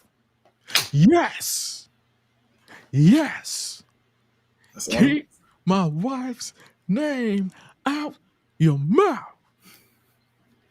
Wow. All right. I will. Yeah, man. Oh, man. I love it. But they stared into each other's face to close the segment. Basically, letting them know, like, hey, it's about to be a classic. And this was actually a classic in my book. Like, I enjoyed this match as far as like in-ring wise. This was some of their best work. Their match at WrestleMania. I don't like the follow-up because I think the follow-up was just them. Sean was just taking a backseat to Kevin Nash. Yeah, I saw that. I do remember that. And yeah, that kind of sucked because man, that's one of my favorite Mania matches is Jericho and Shawn Michaels. Never not get tired of watching that because it was just like cinema, you know what I'm saying? And I guess you could say the prelude to what eventually led to the chemistry that got even deeper in 2008-2009's rivalry. You know what I'm saying? Because this was like first time ever. You know what I mean? And yeah, that's crazy. Yeah. So backstage, we switch to The Rock. He has an idea about and he knows he said he knows why Stone Cold Steve Austin isn't leaving, and instead of taking his fat ass over to an In-N-Out burger, and says he wants speakers to be placed outside there in front of Stone Cold's truck, with Eric reluctantly agreeing to do so. So basically we getting that. And then next up, we are getting a tag team match between RVD and Kane against the Dudley Boys, with the winners becoming the #1 contenders for the tag team titles at WrestleMania. Up next is pretty much the main event, as the #1 contendership for the World Tag Team titles are determined as Rob Van Dam and Kane pretty much team up to face the Dudley Boys. I guess this beef came after they were attacked a week prior at the hands of the Dudley Boys, where they put Kane through a table. And did you see that toss that Bubba Ray gave RVD to where he literally splatted on the floor? Oh yeah. I was like, well, goddamn, that had to hurt. They were able to do that to each other. They're like, oh, we can. You know, we came up in ECW together. You know I can do this to you. Like, we cool. We cool. We Gucci. You gonna sell it? We good. But yeah, the reason why, and they basically just told us the reason why the Dudley Boys turned and attacked RVD and Kane was because they basically had to either join the Bischoff Morley administration or get suspended without pay. So yeah, I remember that. That boy, the Poe Dudley's boy. This man, one thing I will never forgive mid-2000s for is how they did the Dudley Boys. Boy, I mean, they put them through hell. And it was funny because it was like, looking back at it, I forgot this was also the era where there was literally, for real, no tag teams. Like none. No true real tag teams. Mm-hmm. It was like, this was after the Edge and Christian, Hardy Boys, Dudley's era, where you had the Too Cools. You had like legitimate tag teams. But then during this era, it was like Dudley Boys and makeshifts. It was RVD and Kane and the Hurricane, Booker T and RVD, Booker T and Goldust. Good Who Lord. else? Oh, William Regal and Lance Storm. Yeah. Then Sean Morley and Lance Storm. Test and Scott Steiner at one point. Yeah. And then, we eventually got Crime Time and Trevor Murdoch and Lance Cade because they were an actual tag team at the time. Yeah. They came in together. But yeah, it was just like, what a weird, horrible time for tag team wrestling back then. Yeah. Like, just like the other tag team match, this tag match was pretty good itself, with Bubba getting most of my attention, especially with the move he hit where it looked like he transitioned from a hip attack to like a headlock mid-air into a brain buster. Commentary didn't even know how to explain it. It was like, I think that was a headlock into a brain buster. I don't know how to explain it. yeah. The ending came when Val Venus, Morley, Sean Morley, and Lance Storm rushed down to distract the official, with Storm going for the attack on RVD, but he ducked and Lance connected with Devon, which pissed off Bubba Ray, understandably so. Kane and RVD got rid of Storm and Bubba Ray, which led to Devon suffering a choke slam, which would be followed up with a beautiful 5-star frog splash. And that was enough for the RVD and Kane to pick up the win and become the number one contenders for the tag team titles of WrestleMania. Nothing much. Is like the ending of that was, you can tell they was trying to pick up the pace for the main event, basically. Mm-hmm. Yep. All settled. And shout out to Devon selling, always selling with that old famous seizure. Like he was about to die. He was like, nobody ever did it like that, man. That man would always sell and make you legit think he was about to die. I don't think nobody do it now, like at all. I would totally, if I were a wrestler right now, I would show that tribute. I would do the seizure, shake the leg, just or I do the Rock's little fake. What's the little thing he used to do in his head when he was laying out flat? Yeah, like almost like a guppy fish, Yeah, you know what I'm saying? Like Rock, like he's getting one of those heart pumps. You're like clear. He's like Rock. Why are you bouncing up like that, Rock? It's like okay, Oh man, crazy. Outside Stone Cold is pissed that they're setting up speakers in front of his truck by orders of Eric Bischoff just so he can hear the Rock concert live. But then Stone Cold decides to say, I'm going to make a call. As we prepare for the Rock concert that is up next. Now it's time for the Rock concert with that Hollywood Rock theme guitar in hand, signed by Willie Nelson. Speaking of, have you heard that Beyonce album? I have not, brother. She has a song on there with Willie Nelson. And I did not know that man was still alive. I can believe that. A lot of people probably didn't know. A lot of those legendary country singers. He's like 90 though, so you can probably understand why. Like the last time I remember hearing about Willie Nelson was when he guest starred on an episode of Arthur on PBS Kids. Oh, in like 2000, 2001, 2002. My goodness, man. Yeah. So yeah, that's the last time I heard of Willie Nelson. Or put it this way, last time I heard, I bothered searching anything with Willie Nelson because I didn't really listen to country music until I started engineering. So that's a good one. Okay, all right. But yeah, I just thought that was a nice little sidebar because I'm like, when I heard the name Willie Nelson, I'm like, oh. But after The Rock made his, they shortened the entrance this time. It wasn't the long helicopter with the entrance. It was like, yeah, let's get this over. You got like 20 minutes left on the clock, so let's just cut it short. Dun, dun, dun, dun, dun, dun, dun, dun, dun, dun, dun. It is time for Evening with The Rock, with that bald head creeping through. Well, in that case, technically it was a fade for him back then. Hollywood had the fade. He really go ball till like 2013 when he came back. It was like that top with that big forehead. Like that's yeah, because remember Hollywood Rock went shaved, but then he grew the hair back around that game plan time. True, and it was still receding a little bit. Okay.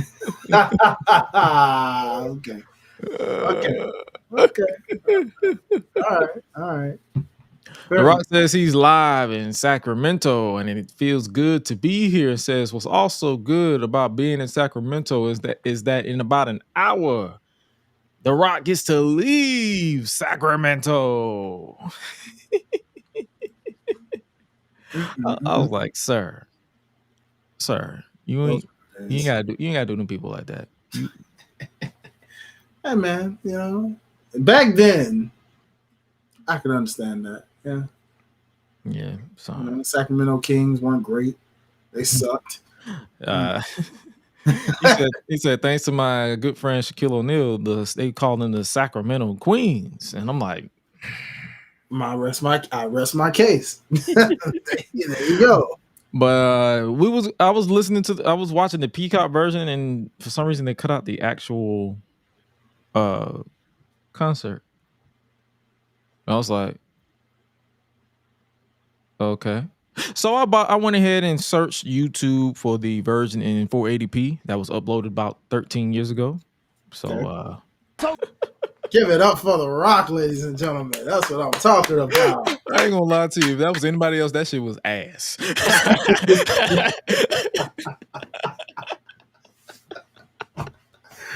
Oh man, like, bro, what? Nah, man. He said there's fat women in Sacramento. He's like, and The Rock would just say no. Lord. No wonder Peacock cut that out. Oh Lord, they cut out the entire segment. I was like, it went straight from that to the ambulance. I was like, wait a minute. I feel like where the concert? So I just said, let me go find the concert. That's wild because I didn't even pay that attention. I didn't even notice that, but I thought that felt kind of short. When I was like, huh? Wait a minute. Like they cut the whole thing. You jerks. Peacock, you suck. You suck for that, Peacock. I think I read somewhere that it wasn't because of the context, but I think because it was a cover of songs that they couldn't get clearance or something. Interesting. But even though I'm like, it wouldn't matter because they're covers. Yeah. It was probably the context. It was context. Calling women fat, talking about people getting high and bald. Yeah. That rednecks. Oh no. Yeah. Yeah, they they would cry on Twitter. Oh boy. Oh, I can't believe they said that in 2003 when it's not even affecting us in 2024. It doesn't matter, but it's still said it in 2003. It happened. Why are you living about it? It doesn't matter. Oh, okay. But an ambulance, but cancel culture. But an ambulance made his way to the arena, and Stone Cold has a chance to follow close by and into the arena. And The Rock then calls the cops to ringside. He's like, "Don't boo them. They your people. They your people, bro. What you booing them for?" As there's a restraining order on Austin. Austin's truck makes his way to ringside, and it's the Hurricane, aka the Hamburglar. Man, get that Hamburglar ass up out of here. Get his ass up out of here. That's the Hamburglar. Arrest his ass.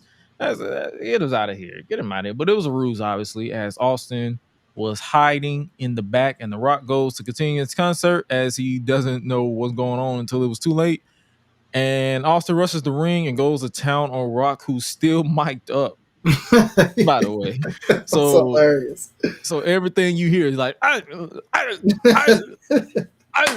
he's getting beat up, and you hear it all in the mic. They did not mute his mic, not once. Not at all.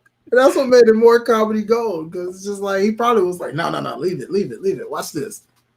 No, on The Rock, he's just like, oh no, leave it on. Watch what I'm about to do. Watch me. Watch this. Rock was good for that. He would improvise with anything that he knew would be golden for the people. He would do it. Oh man, I loved it. The ending of the segment basically came down to Stone Cold teasing The Rock. He was like, "Yo, is this is this your guitar? Come get your guitar. Signed by Willie Nelson. He's like, come get your guitar. But obviously that was just BS, and he just stomped the heck out of it. He just said, yeah. He just said, nah, I'm just gonna wreck this. And The Rock obviously was mad about it. He was like, no, that's the guitar. That's my guitar. You'll pay for this. You'll rule today. You'll rule today that you stumped on my guitar. So The Rock's final match with Stone Cold Steve Austin was built around Stone Cold breaking a guitar.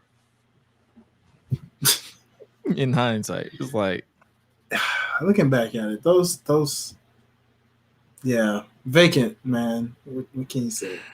Yeah. So the final hype, they basically just used this entire segment to hype up the final encounter between Stone Cold Steve Austin and The Rock, and that is how the show goes off the air. Oh wait,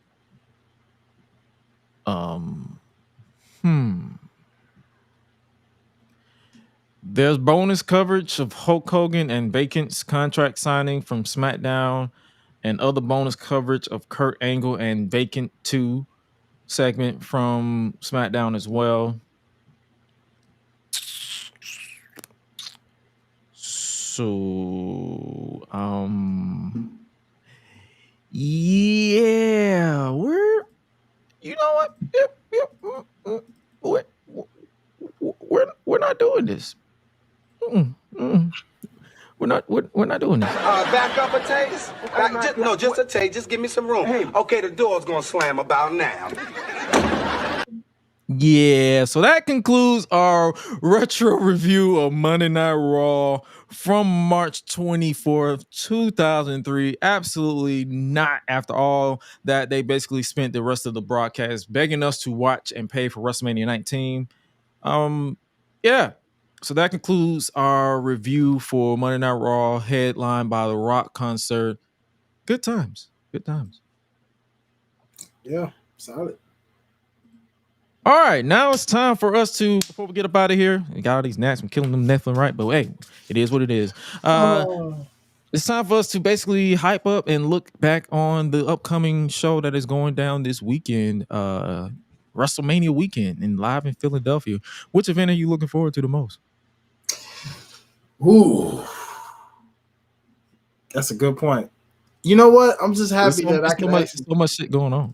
So. It is, and I'm actually just so happy. Shout out to my WrestleMania, 32, but we're gonna just pretend this is WrestleMania 40 sign behind me, and I'm just gonna do the thing that Seth Rollins even said he always wanted to do. And I'm gonna say, "Hey, Gresh, we're going to WrestleMania." You know? Oh wait, camera point this way. There we go. Yeah, we're going to WrestleMania. That's it. That's my corny moment. For you people. Going to WrestleMania. Going to WrestleMania, baby. We're going to WrestleMania. It's all good. But before we get to WrestleMania, let's talk about what happened on SmackDown. Black women. BGM. BBW. Beautiful black women. Y'all thought I was gonna say something else, huh? This is a family show. But man, the main course of this was the debut of Jade Cargill. Glistening. Why do they make her look even better than she looked in AEW? They got more money. And more care. Well, as far as production wise, like they actually didn't just hire anybody off the street. So facts. But this promo, it was a straight to the point promo. She was like, "Yo, this is my show now. It's about damn time." She didn't say that bitch show no more. It's like she's now the Storm. Mm-hmm. So they're embracing that. Any other notes that I got for this? Yeah, just she just drop dead gorgeous. Like she commands attention. And yeah, like she said, it's about damn time. Like it's about damn time that she's in this situation. My only thing is, dog, what is Raw gonna do? Because y'all got all the heavy hitters on SmackDown. Fun fact. I thought it was just you and me who said this. Shout out to those wrestling girls. Shout out to a lot of the people in our wrestling community that I've had a chance to listen to who have agreed and said the same thing you said, brother. Raw, fight back. Please. In those exact words they have said, Raw, fight back. Because literally. Oh, and SmackDown apparently is for the, well, you know, Jade Cargill, Naomi, Bianca, Street Profits, Bobby Lashley. Oh, and let's not forget Carmelo, because he is on SmackDown, by the way, people, in case you forgot. So when he gets, he's automatically on SmackDown. So unless they flip it and have him on Raw, we'll see. Which I doubt. I doubt they would do it. You know they're gonna have him on SmackDown. Raw needs help. Damn. Like, yeah, Raw only has the New Day at this point. They got the New Day because listen, they're not hearing me. Because if Cody wins that title, he's going to SmackDown. Dang. Dang. That's your top babyface. Good Lord. The de facto babyface will be Seth Rollins. Raw, do something now.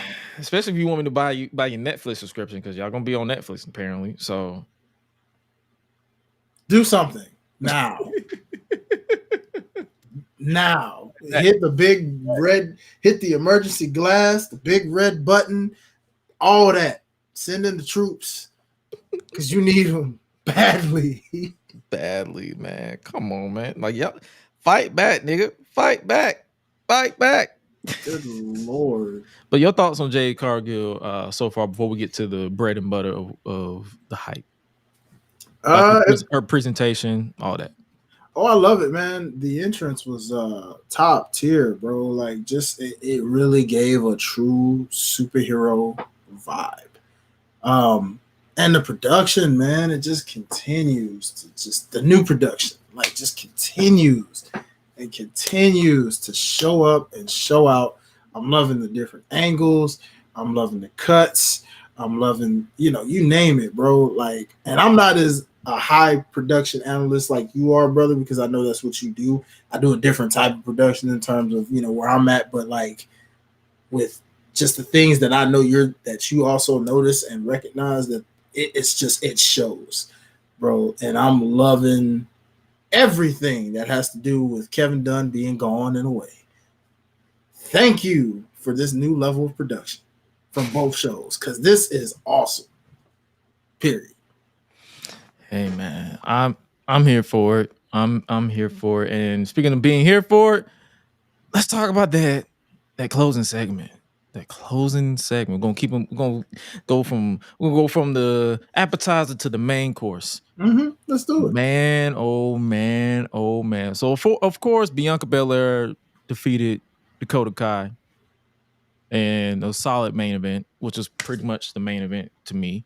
Because I think that was the close. Yeah, that was the closing shot. So the main event, and obviously Damage Control came out and started attacking and got the one up on Naomi and Bianca. Oh, shout out to Naomi for the Baps reference with the booyah. If you've never seen the movie Baps with Halle Berry and Natalie, go watch it. Trust me, it's a hood classic, if you will. I'm still trying to find it myself. My mom loved Baps. Like, that's one of those movies she just kept putting it on because she loved it. Like, that was one of her favorite movies, and I grew to love it myself because, of course, when your mother plays something, you're gonna learn to love it yourself. Blah blah blah. My mom was the same way. That was her movie, and I remember watching that movie when it was like fresh, and I believe it was out around the same time as Hercules, the animated Hercules. Mm-hmm. And so just imagine being in a black household where you got Baps and Hercules playing at the same time, man. It was golden TV back then. Yeah, it came out in 1997, starring Halle Berry, Martin Landau, Lando, who was Mr. Blakemore, Ian Richardson, Natalie Denise Reed, rest in peace, Troy Byer, Bernie Mac, AJ Johnson, Faison Love, LL Cool J was in there as a cameo. Heavy D was in there as a cameo. Dennis Rodman, Leon Robinson, Howard Heward. Like it was some heavy hitters. It was some heavy hitters. It obviously bombed in the box office, but it created a cult-like following, like your Cinderellas and all that type of stuff. So I love that reference from Naomi with Bianca. And I love the fact that they showing unity there. They like, yo, we not beefing. We united. Yeah, man. And you know what's crazy when you said it? It just made me think of a side thought when it comes to Hollywood. And when you said like that movie bombed in the box office, yet it became its own cult classic hood. And it's amazing how not every movie that bombs in the box office still manages to carry over in time. Versus other movies. Yeah, some movies we just rather forget. Yeah. But it's like you always had movies where it's like the box office doesn't always mean anything. You know what I'm saying? Means if it makes money or if there's going to be a sequel. And sometimes there could always be a sequel. I mean, it probably won't be now because for obvious reasons, but there can always be a sequel if the main actors make enough money and they'll produce it themselves, like Good Burger, for example. The first Good Burger was terrible, but it was also good in a way. Like we said earlier with Blade, Good Burger Blade was terribly good. It was terrible, but it was good to us. Good Burger was terrible to a lot of people, but it was good to me. I enjoyed it. Good Burger 2 can go without it because it was full of nostalgia and I just didn't care for it. But same thing with Baps. It was probably bad to other people, but it was good to us. Especially in my household where it got played repeatedly. So man, come on now. But I love that reference with that. But yeah, obviously that Naomi and Bianca getting beat down again was to set up the assist of Jade Cargill. That was awesome. Man, tell me about it, brother. And ironically, I mean, I'm pretty sure everybody could realistically say they saw it coming because it was like, I felt like, I was like, it's very apparent Jade's going to likely be this fourth person because not just because it was given that vibe, but because when you look down the roster, you're like, well, it won't be Tiffany. Why would she want to team up with these two to stop Damage Control? And then it was like, okay, well, who else has beef with them? And I thought about those little seeds of Jade with EO back there backstage when looking at that title. The time when they were like, and she was trying to sign the contract, and we're like, I know we're not doing this right now. You know what I'm saying? Even though that was Tiffany in a sense, but still, it's just like these little nuggets. You kept feeling like, okay, it's coming. It's coming. Now, it was either going to be Bianca and Naomi versus Asuka and Kairi for the titles, or that 6-woman tag. Yep. And I'm like, that's the only option I can see. And truth be told, now if Dakota Kai wasn't officially cleared the way she was, then we probably would have gotten exactly what you mentioned just there. But given that Dakota was cleared, which is kind of why I was surprised that she actually lost in a clean way this way, because I was like, even though I know it's Bianca, and of course Bianca beats a clean, it's Bianca. Yeah. But you know, given Damage Control and their antics, especially with them being at ringside, I just thought it would have been like an F finish kind of thing where they just kind of got in there and attacked Bianca, and it just still would have set up what it inevitably set up, right? But nope, she won clean. One clean, and you know, is what it is. You know, I mean, doesn't hurt. And then after all that, we got the final shot, the closing shot. 3 powerful black women standing tall to close a major television network wrestling, mind you, in 2024. And let's not forget the other powerful shot, which I'm sure you have, of them pointing at that very WrestleMania sign. Boom. And that right there, if you are a young black woman seeing that image right there, if that doesn't already tell you to say, Ma, I want to go be a wrestler. And you can actually say that in modern day and it's not a laughing stock. Like you literally can, you got Bianca with Love in WWE where you got parents that have seen this, that are casuals. And if a little black girl saw Love in WWE and then just sees this and is like, oh, that's it, that does it. I want to be a WWE superstar. Right there. You know what I'm saying? And you got 3 different versions of black women right there, man. And at the end of the day, it was just like our caption. Ain't nobody beating this team. Ain't nobody beating that. You can't. Nobody's beating that. Not one part. You can have 3 Tiffany Strattons and you still ain't beating that. Oh no. Oh no. You not beating that. You're not. And it's like seeing that as from my point of view, like as an uncle, a brother to black women, a uncle to black little girls that watch stuff like this, and the fact that they will likely see this type of presentation. The girls aren't into wrestling, the nephews are, but if they see this and they be like, yo, that's cool.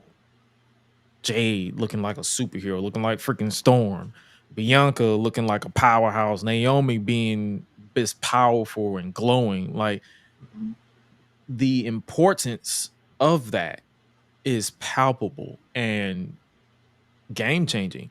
And I would love to sit down and have a conversation with either Reese, Siendo, my sisters, everybody, like anybody who like just I want to get their point of view. And that's why I always go out of my way when this shot happened. I went out of my way to watch everybody's show who were black and did post show for SmackDown, and every last one of them had a similar reaction. Some of them got emotional. Stephanie Hypes, a lot of people got emotional. A lot of people cried because when you think about how we grew up, we didn't see that At all. Everything was it was white. No disrespect to them. No disrespect to your Trish Stratus's, your Stacy Keeblers, your Victorias, but when you see someone like a Jazz or Jacqueline or somebody that is your complexion as a black person in a minority community, that's game changing. And the fact that we got to see three women, 3 powerful women just standing there, no shenanigans, no tomfoolery. They just there like, boom, that's where we're going. We're all 3 of us are going to show up and show out at WrestleMania. Bro, when I say that got me more excited and hyped, more so than the actual Bloodline tag match that we have. Like, even though The Rock and Cody have been selling the heck out of it with their antics, it kind of more so seems kind of like what people have been saying. It's almost like that's more like, really, it feels like I just want to see Cody versus The Rock at this point. The way that build's been is like Seth's a side character, Roman's being a little broed. So the fact that this tag match doesn't come off all that big, it's just big on paper because of the names in it. But yet you look at that shot and you look at these 3, you know Naomi's resume. You know Bianca's resume. We just went on it. We went on the road talking about that weeks ago and her resume. And we know Jade's resume coming out of AEW from the last company she was with. So the 3 of these women together with their single-handed accomplishments together in this type of trio on that level of stage with that level of crowd and that level of production, oh my God, bro. And to see them on the grandest stage of them all, man, after what we just talked about reviewing this show, this throwback show with Booker T's of the world and how he was being looked down on pretty much, what more could you ask for? And just like, wow, this is it. This is why we love wrestling. Yeah. Right here. This is it. But yeah, outside of that, SmackDown was pretty whatever. We got LWO versus Santos and Dom announced. I thought it would have been a faction warfare match. Well, Dragon Lee apparently being he's in LWO. I counted him as LWO because he's now in LWO. So, well, yeah, I mean, it's just unfortunately it's those two because we say LWO and I'm like, I mean, I guess they're in there because they'll be at ringside, I guess. No, that's what I'm saying. I'm surprised they didn't do like a faction, like a 5v5.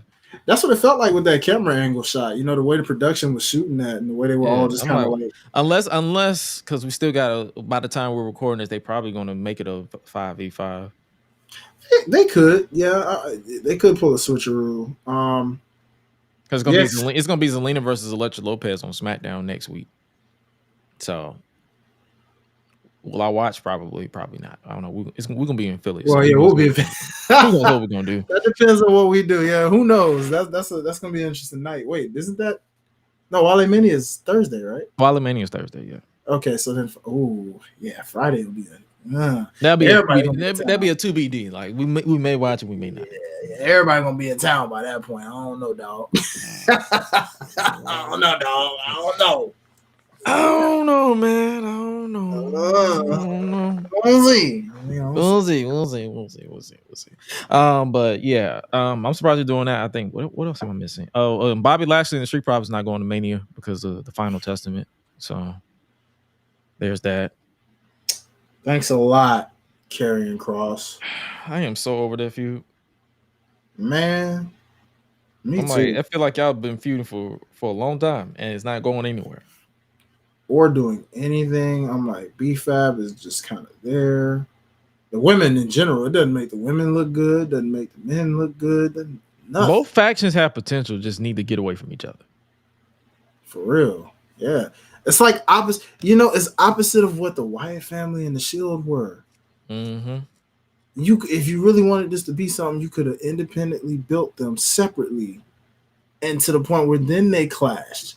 Y'all did opposite of what you did with the Shield and the Wyatt family. Because when that moment happened and they finally faced face to face, just the stare down and the holy moments, that still gives goosebumps. Just because they didn't even touch each other, they just stood there.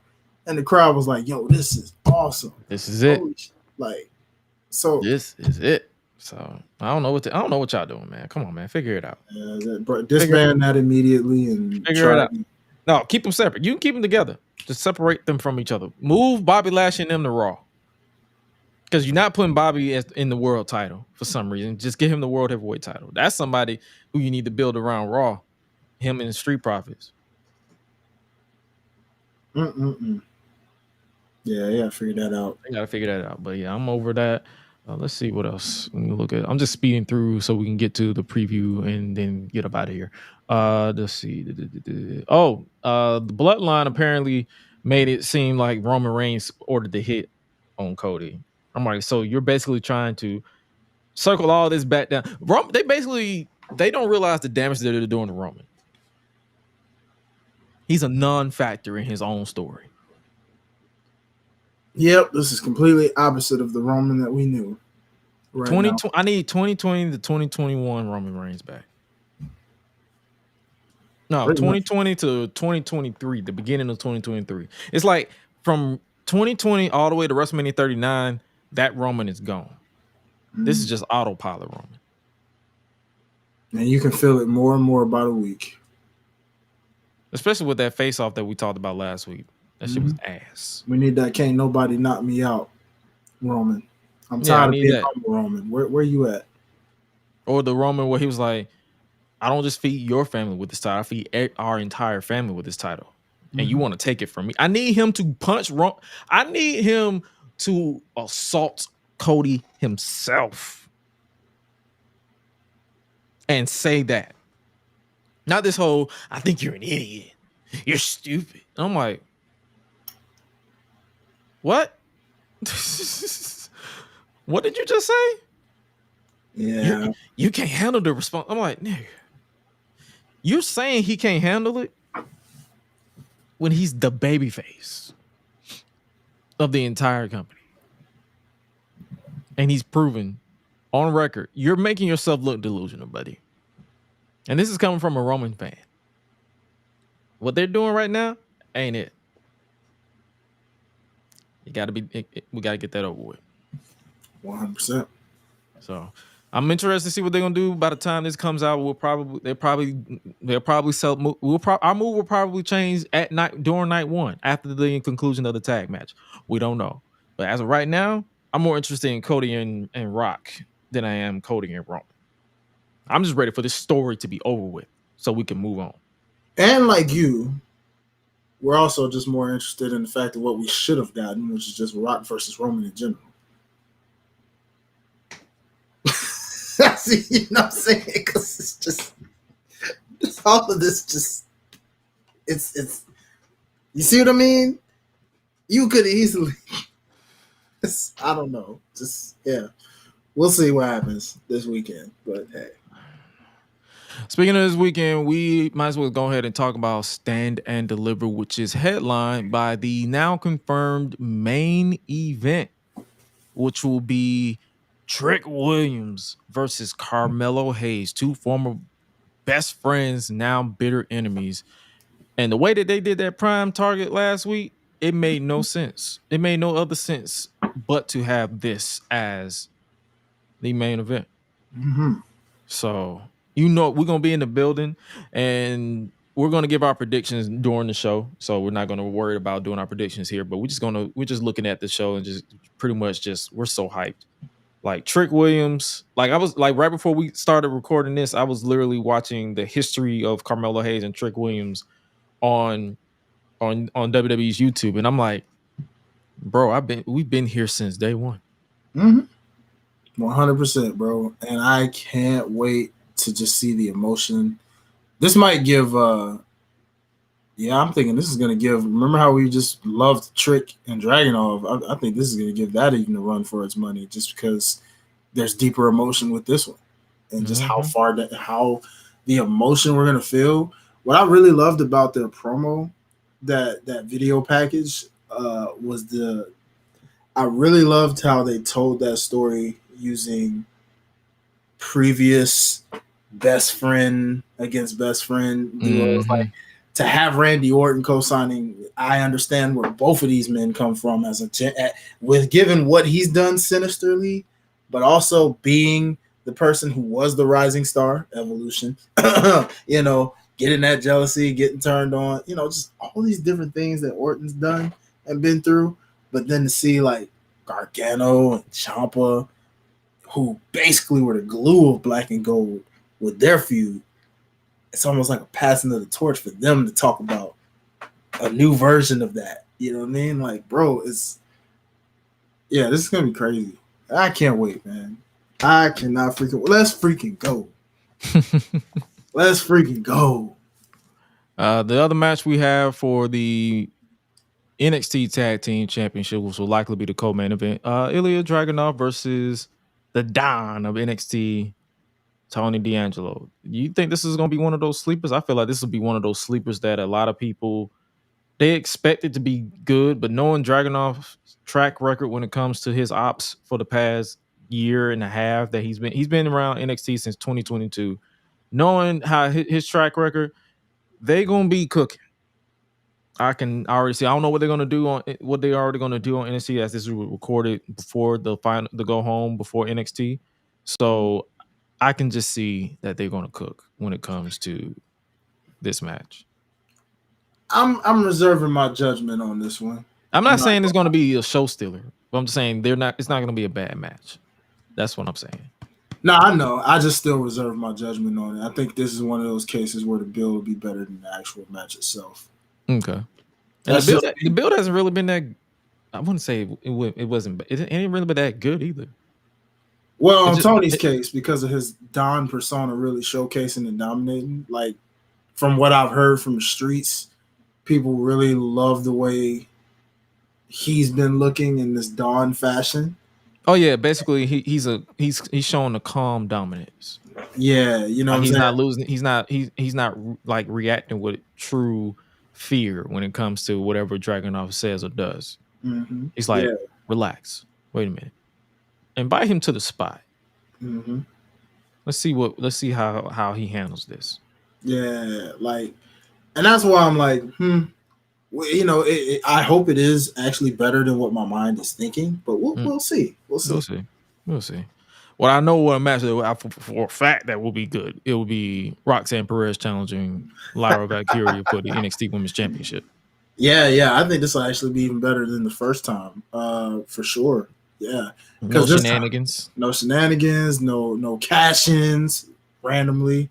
None of that. Just a bad blood feud that is gonna right itself. Yeah. And then the fourth match, because don't they typically do 4 matches for this, and then maybe a kickoff match, maybe. Yeah. It's NXT. I think they went back to the old NXT format where it's like 4 matches, 4 to 5 matches. But this is the 4th match, and it is the triple threat match: Obafemi versus Josh Briggs and Dijak for the NXT North American Championship. Anything with Dijak touches is going to be gold, in my opinion. So, I'm ready for this.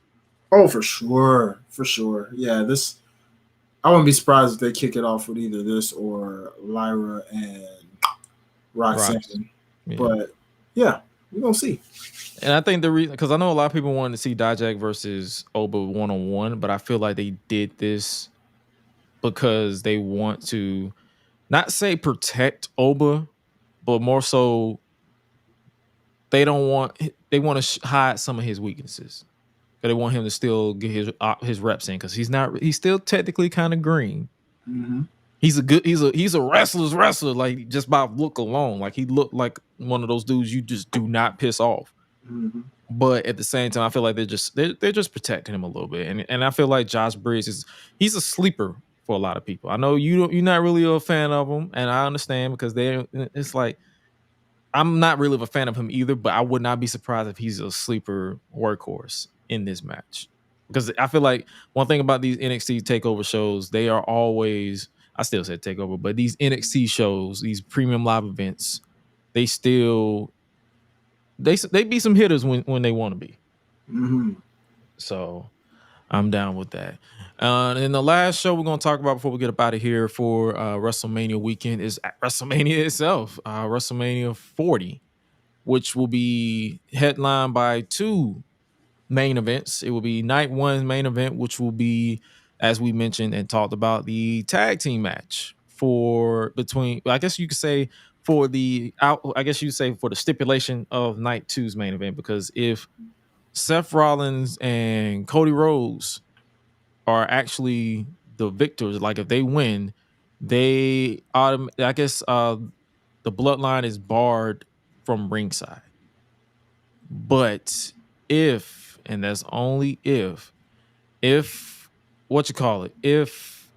bloodline wins, then it's bloodline rules, which is basically tribal comeback all over again.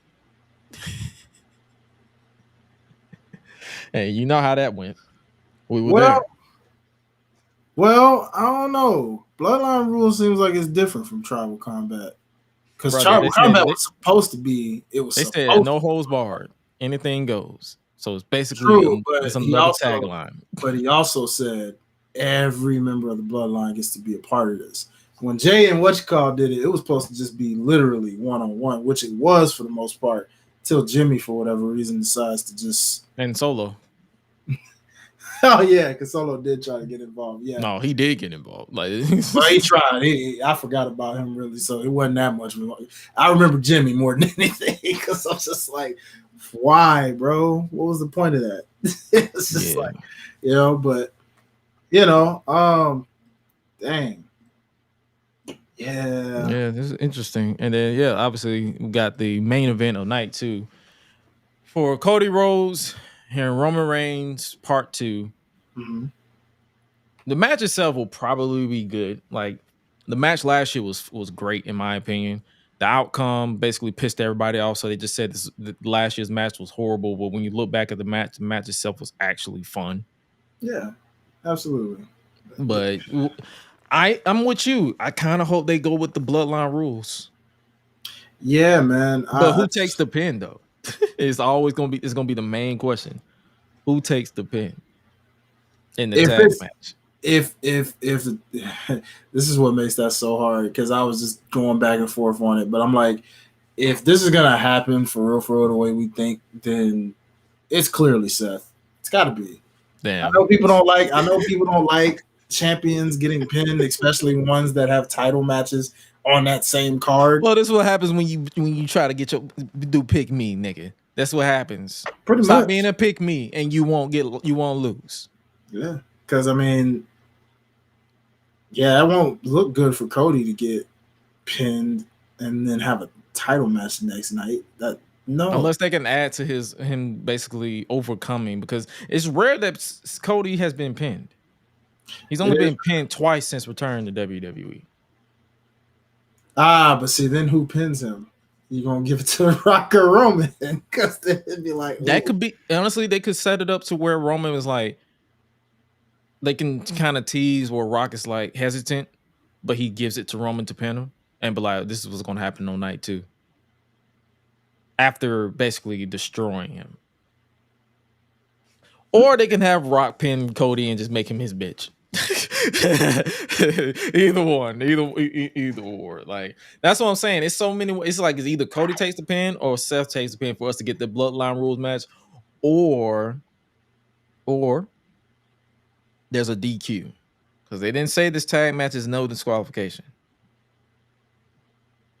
Ooh, boy, that would piss off so many fans if they did that finish. you don't want that. Don't do that. Not at WrestleMania. Remember, they say not at any stage you do that on. Do not do a DQ finish for any match at a WrestleMania, like ever. That is the ultimate. Put it away. If it happens, I'll give you the side eye. Like, I told you. I just be like, well, hey, I don't make the rules, folks. I love being proven wrong, but at the same time, if I hit you with that, I'll be like, well, yeah, legit. Speaking of Seth Rollins, his title match for the World Heavyweight Championship, Drew McIntyre versus Seth freaking Rollins. I don't know why. I just need them to put the title on Drew at this point. Seth has done everything, and this is not to discredit Seth, because I know people gonna want to bitch about it. This is not to discredit Seth. Seth has done everything he could with that title, but it's time for Drew to just get the win so he can shut up about it. Man, yeah. Gotta give it to Drew, man. All right, man. We got the possibility of seeing Punk involved too. So, and not to mention the possibility of a certain cash in. Yeah, because they did talk about the Judgment Day. It will be the Judgment Day's WrestleMania, where Damian Priest said that on SmackDown. So I don't know. It's like if they're going to lose the tag team titles and then Damian's going to cash in and then leave as champion to kind of start the split of the Judgment Day, or at least a new version of the Judgment Day. Because I doubt that they're going to just put all this time and investment in the Judgment Day and just kill it. Mm-hmm. Yeah. They'll definitely tweak it. Something's got to happen. And somebody's going to get kicked out. Ooh, all right. Yeah. So, speaking of those tag team title matches, we got the 6-pack challenge. Awesome True. A-Town Down Under, Grayson Waller and Austin Theory. Tyler Bate and Pete Dunne. I'm about to call him Butch. My bad. New Cats Republic. New Cats Republic. The New Day. The Champs. Damian Priest and Finn Balor. And DIY in the 6-pack challenge. Ladder match. This is going to be your spot fest of the night. Whichever night it lands on, whether it's Sunday or Saturday. I don't care about the 6-pack. I see Awesome Truth winning these titles. I agree, man. Give my boy Truth his WrestleMania moment. Getting him finally overcoming those ladders and taking the titles down.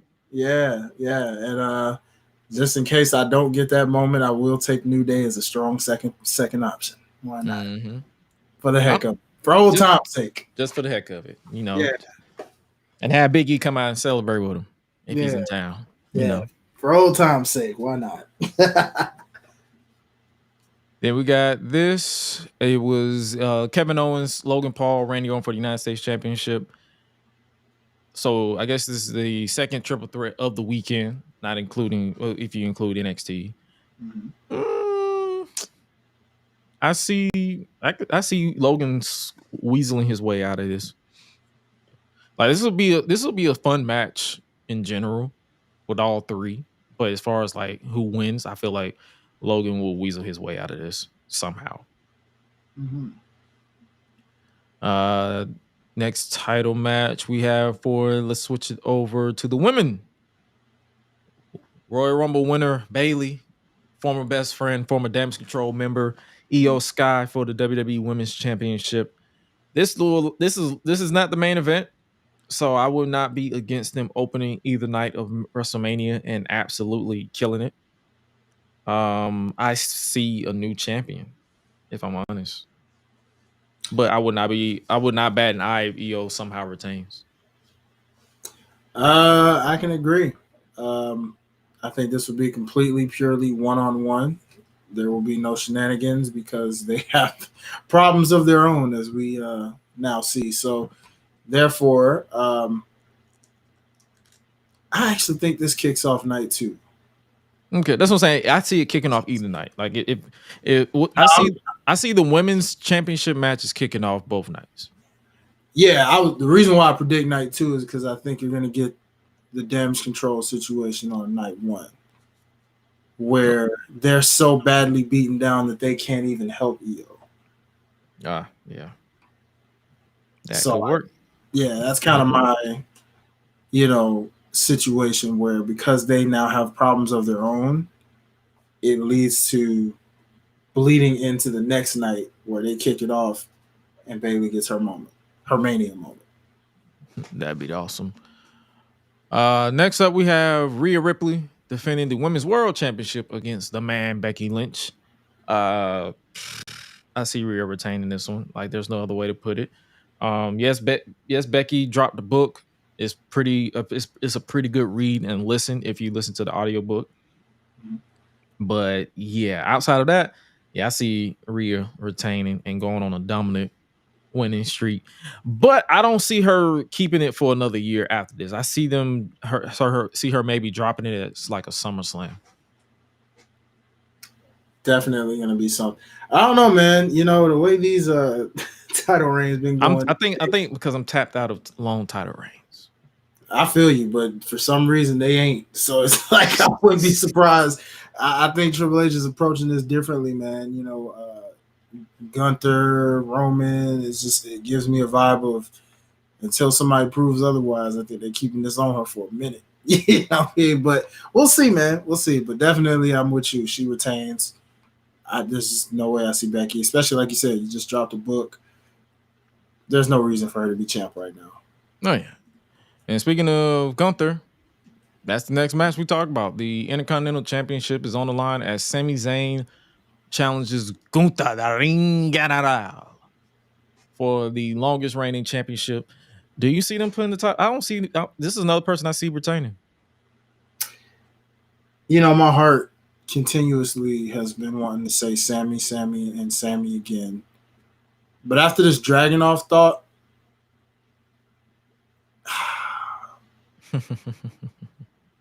my mind is going to say Gunther, but my heart is going to say Sammy. My mind is telling me no, but my buddy. Oh, sorry. Pause.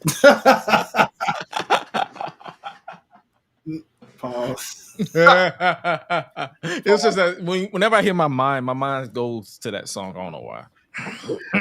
Oh Lord. Oh.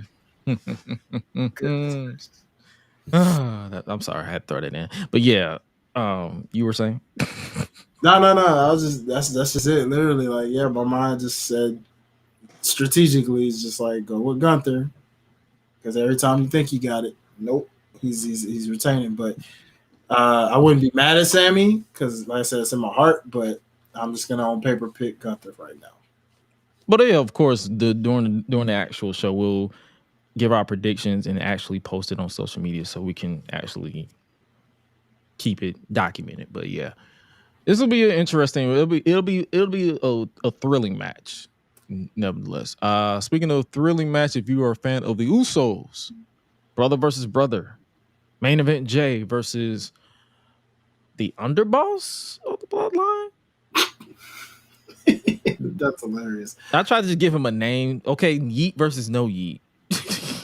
Yeah, that's pretty much what it's coming to. It's like I tried to give Jimmy an official name, but he's just Jimmy. Crip versus Blood, if you will. Yeah, if you will. Oh God! Wow. Yeah, it's brother versus brother. I think this is the third brother versus brother, right behind Owen versus Brett and Jeff versus Matt. It took place at Mania. Despite the fact they technically just overlooked Kane versus Undertaker. I know, they're not really brothers. Okay, blood brothers, put it that way. Actual legit blood brothers. We ain't talking about in kayfabe. That's why I said in kayfabe, this is the fourth, but in real life, this is the third. There we go. I'm with it. Yeah, this will be a fun, like, from interest alone, this will be fun as hell. Mm-hmm. And honestly, I'm interested in how they put this video package together for this. Not just the video package. I'm interested in how they put the actual match together.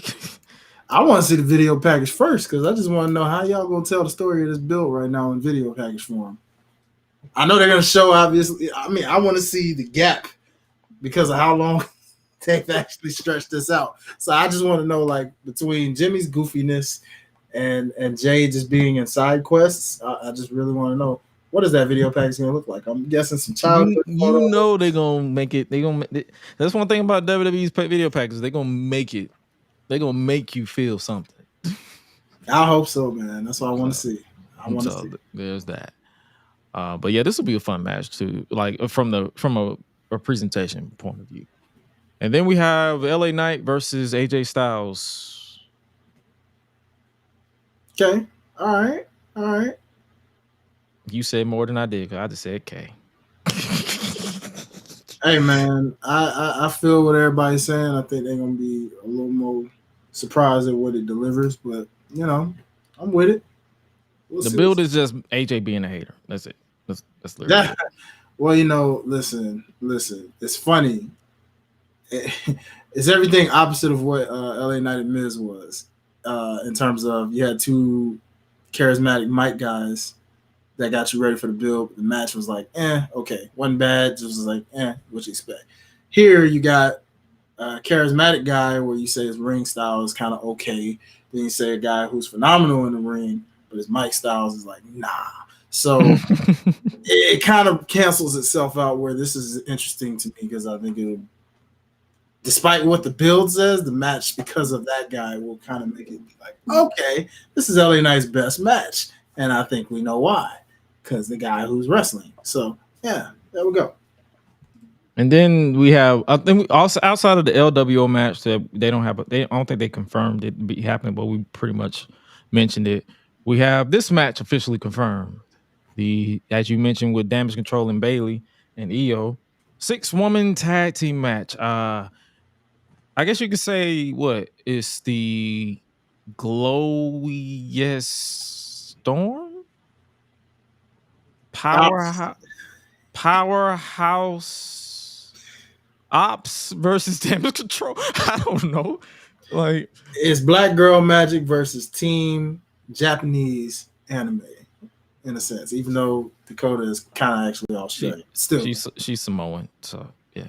Well, Australian on paper. I get the Samoan. Aussie Moan. Yeah. Yeah.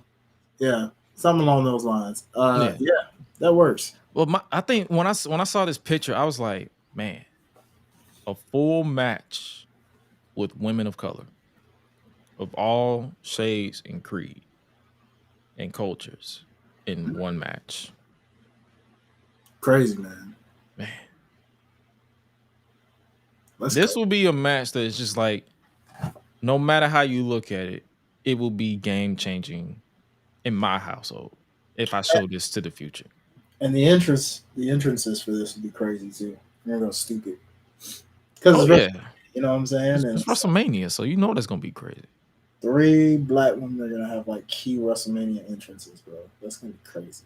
And Damage Control. Hopefully they go crazy with the Damage Control image. Like, just go full throttle with everything, the presentation. Just go crazy. Mm-hmm. But man, Man, oh man. This WrestleMania feels big. This WrestleMania feels exceptionally big. Mm-hmm. And apparently they're doing the Andre the Giant Battle Royal on SmackDown. I'm not watching that. I just want to know, Triple H, are you gonna actually make that mean something for anybody that wins it? That's the only reason I would show any interest, because I just want to know, like, is the person that wins this actually going to benefit from it or no? That's all I want to know. If they actually benefit from it and it becomes a career catapulter or something, you got my interest again. But if not, and it's just the same old. And they also put Andrade and Gable in the Battle Royal on SmackDown. Of course they did. Of course they did. That means Chad Gable or Andrade likely win the doggone thing, because I can't think of no one else that would win it. Yeah. But hey, hopefully you guys enjoyed today's episode of the GRESH Unleashed podcast. This was fun to record, just to chop it up. We went back in time and even talk about modern day. WrestleMania week is going to be, I feel like it's going to be one for the ages. We're going to be at Wally Mania. We're going to be kicking it. We're going to be vibing. Me and my boy. I tell people this. I told people who's like, yo, Gresh, you going to be at Wally Mania? Bro, I'm going to be where the food and the booze is. I'm not going for no drama. I'm not going for no beef. If you see us, say what's up. I'll say what's up back. I'm not a butthole. Just say what's up. If you got a problem, keep it at the door, because I don't care. Enough said. Yeah, but before we get up out of here, where can they find you on social media as always, my brother? For sure. You already know, man. Follow your boy at Highlight Life, HILITE Life. Follow us over at Life's a Botch _OTS. And of course, the platform behind that platform, All Things OTS Media Co. And as always, appreciate y'all, man. Super grateful for y'all. Yes, sir. And make sure you guys follow us on the podcast itself at GRESH Unleashed, GRESH Unleashed Pod on YouTube. We're on the road to 400 subscribers over there. We're on the road to 10K subscribers on the main YouTube channel. Subscribe over there, youtube.com/AddictGresh. And follow yours truly on Twitter, AddictGresh, or Josh Gresham ORG everywhere else, or the Gresham brand on Facebook if you still use that. But I am everywhere. There's the social media. Just search Joshua Gresham or search Gresh, and you'll see my smiling face on there. Smiling in honor of my mother, who always pushed me to smile. So, yo, like I said at the top of the show, we will be back here for a brand new live episode of the GRESH Unleashed podcast on April 16th. Next week's show will be non-existent. It won't. I don't even think we're going to even do a tape delay. We won't be live at all on next week, but we will be live on the 16th back. We'll likely catch up with whatever's going on. We'll probably upload some stuff on social media, kind of get you guys a recap of our WrestleMania weekend. But as far as an actual show, we'll be back right here on April 16th, 2024. We want to make sure we are normalizing breaks. We don't want to overwork ourselves, because we are trying to have long-lasting lives, and we don't want to stress ourselves to an early grave. So, with that being said, you guys stay safe out here in wherever you are, and whether you're in Philly with us or whether you're in Philly in general. Just make sure you stay safe wherever you are, whether you're consuming your wrestling, wherever you're consuming WrestleMania this year. Just have safe, have fun, and just remember, at the end of the day, it's wrestling. Don't stress yourself out. Just have fun. Because at the end of the day, you're just a fan, like the rest of us. Okay? Okay. And with that being said, you guys stay safe out here in these streets. And remember to always eat, sleep, flex, and repeat. We out. Y'all be breezy. Yeet.